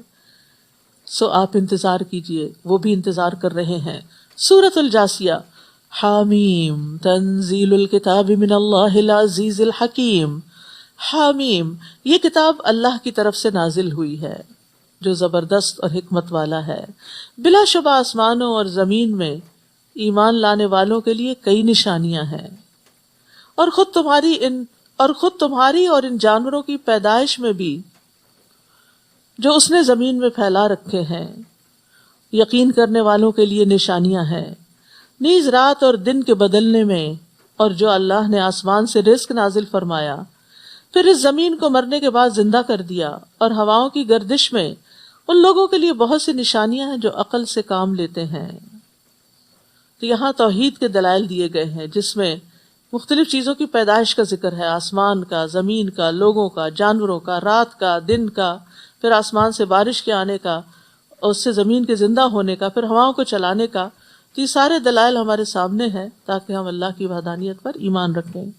یہ اللہ کی آیات ہیں جنہیں ہم آپ کو ٹھیک ٹھیک پڑھ کر سنا رہے ہیں. پھر اللہ اور اس کی آیات کے بعد آخر وہ کون سی بات ہے جس پر یہ لوگ ایمان لائیں گے؟ تباہی ہے ہر اس بہتان تراش اور گناہ گار کے لیے جس کے سامنے اللہ کی آیات پڑھی جاتی ہیں اور وہ انہیں سنتا ہے، پھر از راہ تکبر اپنی بات پہ یوں اڑ جاتا ہے جیسے اس نے انہیں سنا ہی نہ ہو. ایسے شخص کو آپ دردناک عذاب کی بشارت دے دیجئے. یعنی جو قرآن سن کر اس پر ایمان نہ لائیں، اس کی باتوں پر یقین نہ کریں، پھر ان کی یہ جزا ہے. اور جب ہماری آیات میں سے کچھ معلوم کر لیتا ہے تو اسے مذاق بنا لیتا ہے. ایسے لوگوں کو ذلت کا عذاب ہوگا، پھر اس کے بعد ان کے لیے جہنم ہے، اور جو کچھ انہوں نے دنیا میں کمایا نہ تو وہ ان کے کچھ کام آئے گا، اور نہ وہ جنہیں انہوں نے اللہ کے سوا کارساز بنا رکھا تھا، اور انہیں بڑا سخت عذاب ہوگا. یہ قرآن تو سراسر ہدایت ہے، اور جو لوگ اپنے رب کی آیات کے منکر ہیں ان کے لیے عذاب میں سے دردناک عذاب ہے. ان کے لیے عذاب ہے دردناک عذاب میں سے. اللہ ہی ہے جس نے سمندر کو تمہارے تابع کر دیا تاکہ اس کے حکم سے اس میں کشتیاں چلیں، اور تم اس کا فضل تلاش کرو اور اس کے شکر گزار بنو. یعنی یہ سب کچھ اللہ نے ایک حکمت اور مصلحت کے تحت پیدا کیا، اور جو کچھ آسمانوں میں ہے یا زمین میں سب کچھ ہی اس نے تمہارے لیے کام پر لگا رکھا ہے. غور و فکر کرنے والے لوگوں کے لیے اس میں بہت سی نشانیاں ہیں. جو لوگ ایمان لائے ہیں آپ انہیں کہہ دیجئے کہ جو لوگ اللہ کی طرف سے برے دن آنے کی توقع نہیں رکھتے ان سے درگزر کریں، تاکہ اللہ اس قوم کو اس کی کمائی کا بدلہ دے دے. جس نے کوئی اچھا عمل کیا وہ اسی کے لیے ہے، اور اگر برا کرے گا تو اسی پر ہے. پھر تم سب اپنے رب کی طرف لوٹائے جاؤ گے. ہم نے بنی اسرائیل کو کتاب، حکومت اور نبوت دی، اور انہیں پاکیزہ چیزوں سے رزق دیا، اور دنیا بھر کے لوگوں پر فضیلت دی. نیز انہیں دین کے احکام واضح کر کے دیے. پھر جو انہوں نے اختلاف کیا تو لا علمی کی بنا پر نہیں بلکہ علم آ جانے کے بعد کیا، اور اس کی وجہ ایک دوسرے پر زیادتی کرنا تھی. اور جن باتوں میں یہ اختلاف کرتے تھے قیامت کے دن آپ کا رب ان کے درمیان فیصلہ کر دے گا. پھر ہم نے آپ کے لیے دین کا ایک طریقہ مقرر کیا ہے، آپ بس اس کی پیروی کیجیے، اور ان لوگوں کی خواہشات کی پیروی نہ کیجیے جو علم نہیں رکھتے. انہم لن یغنوا عنک من اللہ شیئا، یہ لوگ اللہ کے مقابلے میں آپ کے کچھ کام نہ آ سکیں گے. بلا شبہ ظالم لوگ ایک دوسرے کے ساتھی ہیں اور پرہیزگاروں کا دوست اللہ ہے. واللہ ولی المتقین. ھذا بصائر للناس وہدی ورحمہ لقوم یوقنون. یہ قرآن لوگوں کے لیے دلائل بصیرت کا مجموعہ ہے اور یقین رکھنے والوں کے لیے ہدایت اور رحمت ہے. تو اس سے کیا پتہ چلتا ہے کہ یقین رکھنے والا ہی دراصل قرآن سے مستفید ہو سکتا ہے. یقین بہت بڑی دولت ہے. اس کے بعد انسان کے اندر ایسی ڈٹرمینیشن آتی ہے کہ پہاڑ ادھر سے ادھر ہو سکتا ہے لیکن وہ اپنی جگہ سے نہیں ٹلتا. اس کے اندر استقامت پیدا ہو جاتی ہے. لیکن جس کو یہ یقین نہ ہو کہ اللہ کا کلام ہے اور اس کے ماننے یا نہ ماننے کے کچھ کانسیکوینسز ہیں تو پھر وہ اس کو سیریسلی نہیں لیتا. تو یقین کرنے والے جو ہیں ان کے لیے بصیرت بھی ہوتی ہے، وہ کچھ دیکھ لیتے ہیں جو عام لوگ نہیں دیکھ پاتے. ان کے لیے ہدایت اور رحمت ہوتی ہے، اور جو لوگ یقین نہ کریں ان کے لیے تاریکی اور غم کا سبب ہے سب.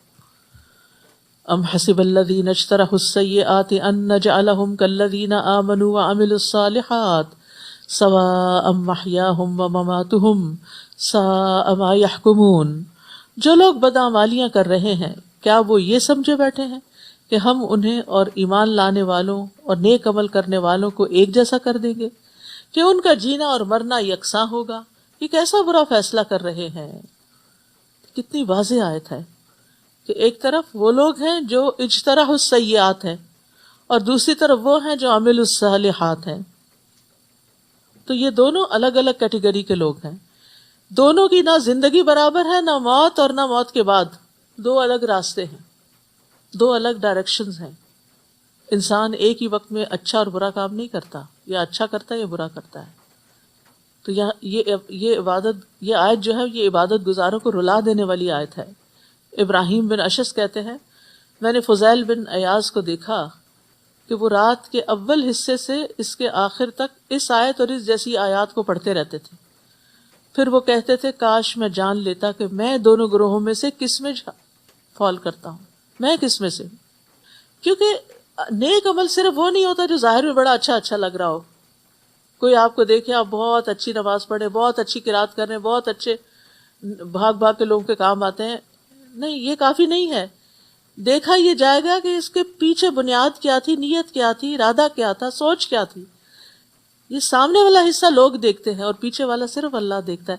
اس لیے بندے کو نہیں پتا چل سکتا کہ میں کہاں کھڑا ہوں. یہ اللہ ہی کو پتا ہے کہ کون کہاں پر ہے، کس مقام پر ہے.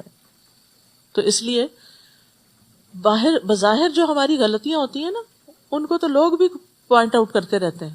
وہ بھی کہتے ہیں دیکھو نماز میں یہاں ہاتھ نہیں رکھو، یہاں رکھو، یہ یوں پکڑو، رکوع اتنا کرو، سجدہ ایسے کرو، سلام ایسے پھیرو، شہادت کی انگلی اس طرح چلاؤ. یہ سب تو آپ کے دائیں بائیں والے بھی آپ کو بتا دیتے ہیں. لیکن آپ نے کس نیت اور ارادے سے نماز پڑھی تھی وہ تو ساتھ والا آپ کو کچھ بھی نہیں بتا سکتا.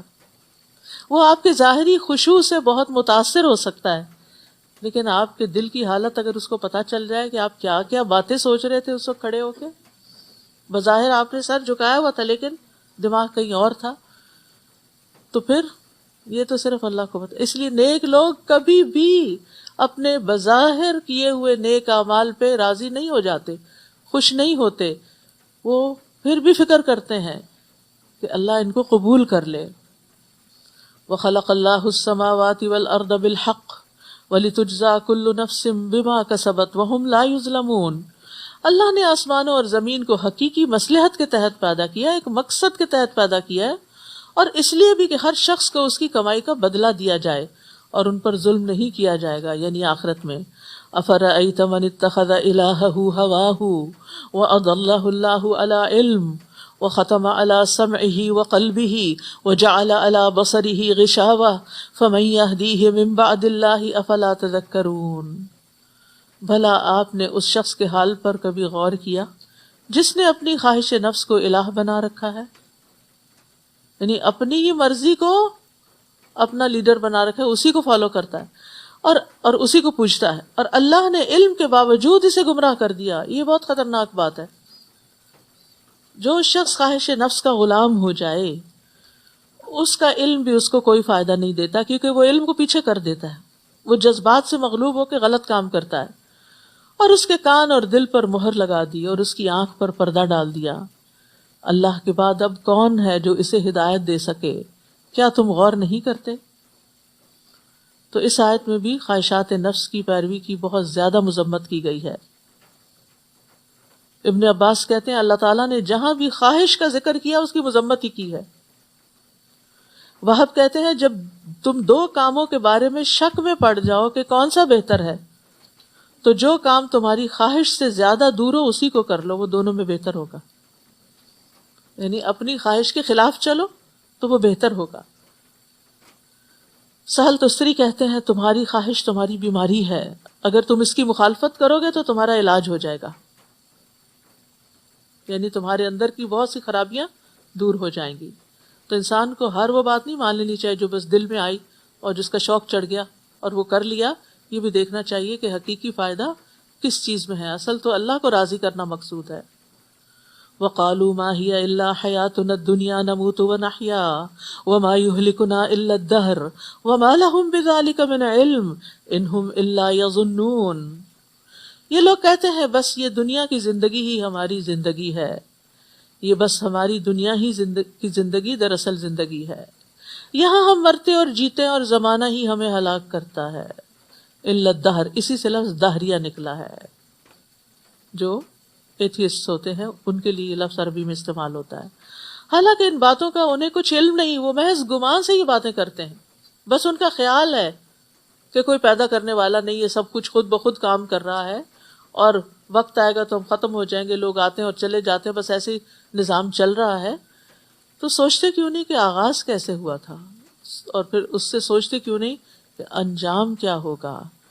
کیونکہ دیکھیں نا، کوئی بھی چیز ہو اس کا ایک آغاز ہوتا ہے، ایک انجام ہوتا ہے، اس دو سے وہ خالی نہیں ہوتی۔ کسی بھی چیز کے بارے میں سوچ لیں آپ کہ اس کی کوئی نہ کوئی بگننگ ضرور ہوتی اور اس کا کوئی نہ کوئی اینڈ ضرور ہوتا ہے، کوئی چیز بھی اس سے خالی نہیں۔ تو اس کائنات کی بگننگ کیا تھی، کس نے آغاز کیا؟ اور پھر اگر ہم مان لیتے ہیں کہ اللہ، تو پھر اللہ نے بتایا کہ اس کا ایک انجام بھی ہونے والا ہے اور ایک یوم الدین بھی ہے، تو قیامت پر ایمان بھی اس کے لازم و ملزوم ہو جاتا ہے۔ اور جب ان پر ہماری واضح آیات پڑھی جاتی ہیں تو اس کے سوا ان کے پاس اور کوئی دلیل نہیں ہوتی کہ وہ یہ کہہ دیتے ہیں اگر تم سچے ہو تو ہمارے آباء و اجداد کو اٹھا لاؤ، مروں کو زندہ کر کے دکھاؤ۔ وہ تو اللہ ہی نے پیدا کیا، وہی مارتا ہے، وہی زندہ کرے گا، یہ ہم نے کب کہا کہ ہم زندہ کرنے والے ہیں؟ آپ انہیں کہیے اللہ ہی زندہ کرتا ہے، پھر وہی تمہیں موت دے گا، پھر قیامت کے دن تم سب کو جمع کرے گا جس کے آنے میں کوئی شک نہیں، لیکن اکثر لوگ جانتے نہیں۔ اب بھی دیکھیں دنیا کی اکثریت اپنے انجام سے غافل، بے خبر ہے کہ مرنے کے بعد کیا کچھ پیش آنے والا ہے، کچھ خبر نہیں۔ خود مسلمانوں کے اندر بہت سے لوگ ایسے ہیں جن کو نہیں پتا، تو ان کی تو کیا ہی بات ہے کہ جن کو کبھی ہوا بھی نہیں لگی ان چیزوں کی۔ آسمان اور زمین کی بادشاہی اللہ ہی کی ہے، اور جس دن قیامت قائم ہوگی اس دن باطل پرست خسارے میں پڑ جائیں گے، یعنی جو اس کو نہیں مانتے وہ نقصان اٹھائیں گے۔ اور آپ ہر گروہ کو گھٹنوں کے بل پڑا دیکھیں گے، ہر کوئی اللہ کے آگے عاجز ہوگا، ہر گروہ کو اس کے نام اعمال کی طرف بلایا جائے گا۔ آج تمہیں ان اعمال کا بدلہ دیا جائے گا جو تم کرتے رہے۔ ھذا کتابنا ینطق علیکم بالحق انا کنا نستنسخ ما کنتم تعملون، یہ ہمارا لکھوایا ہوا اعمال نامہ ہے جو تمہارے متعلق ٹھیک ٹھیک بیان کر دے گا جو کچھ تم عمل کیا کرتے تھے، بلا شبہ ہم ساتھ ساتھ انہیں لکھواتے جاتے تھے۔ نامہ اعمال رہے وہ لوگ جو ایمان لائے اور نیک عمل کیے تو اللہ انہیں اپنی رحمت میں داخل کرے گا، یہی واضح کامیابی ہے۔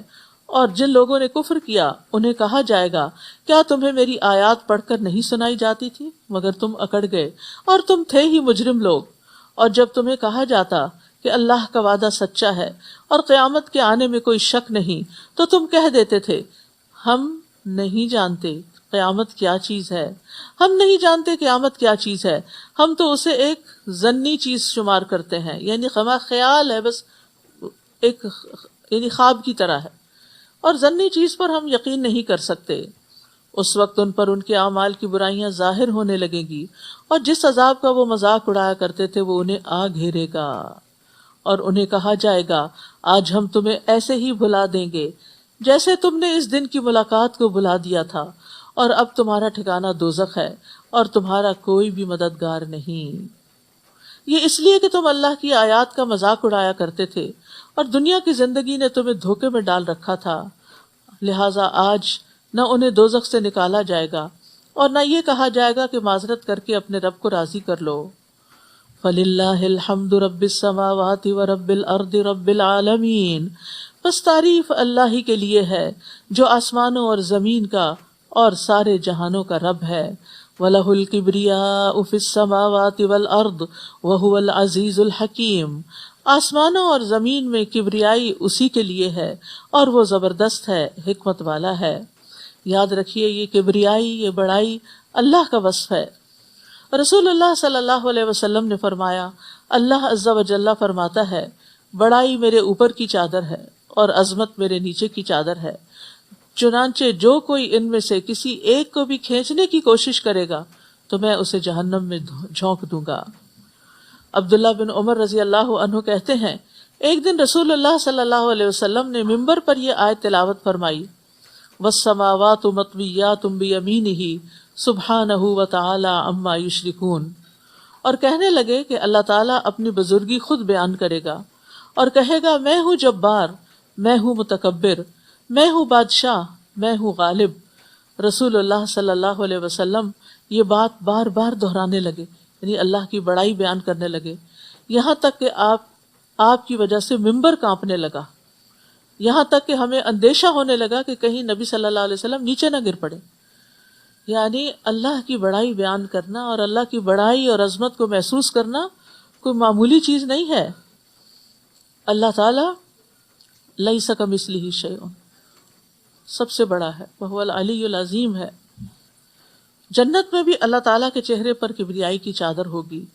رسول اللہ صلی اللہ علیہ وسلم نے فرمایا، جنت میں 2 باغ چاندی کے ہوں گے جن کے برتن اور تمام دوسری چیزیں چاندی کی ہوں گی، ہر چیز جو بھی یوٹینسل وغیرہ استعمال کی چیزیں ہیں، اور 2 سونے کے باغ ہوں گے جن کے تمام برتن اور دوسری چیزیں سونے کی ہوں گی، اور جنت عدن میں جنتیوں کے اپنے رب کے دیدار میں کوئی چیز رکاوٹ نہ ہوگی سوائے کبریائی کے چادر کے جو اس کے چہرے پر موجود ہوگی۔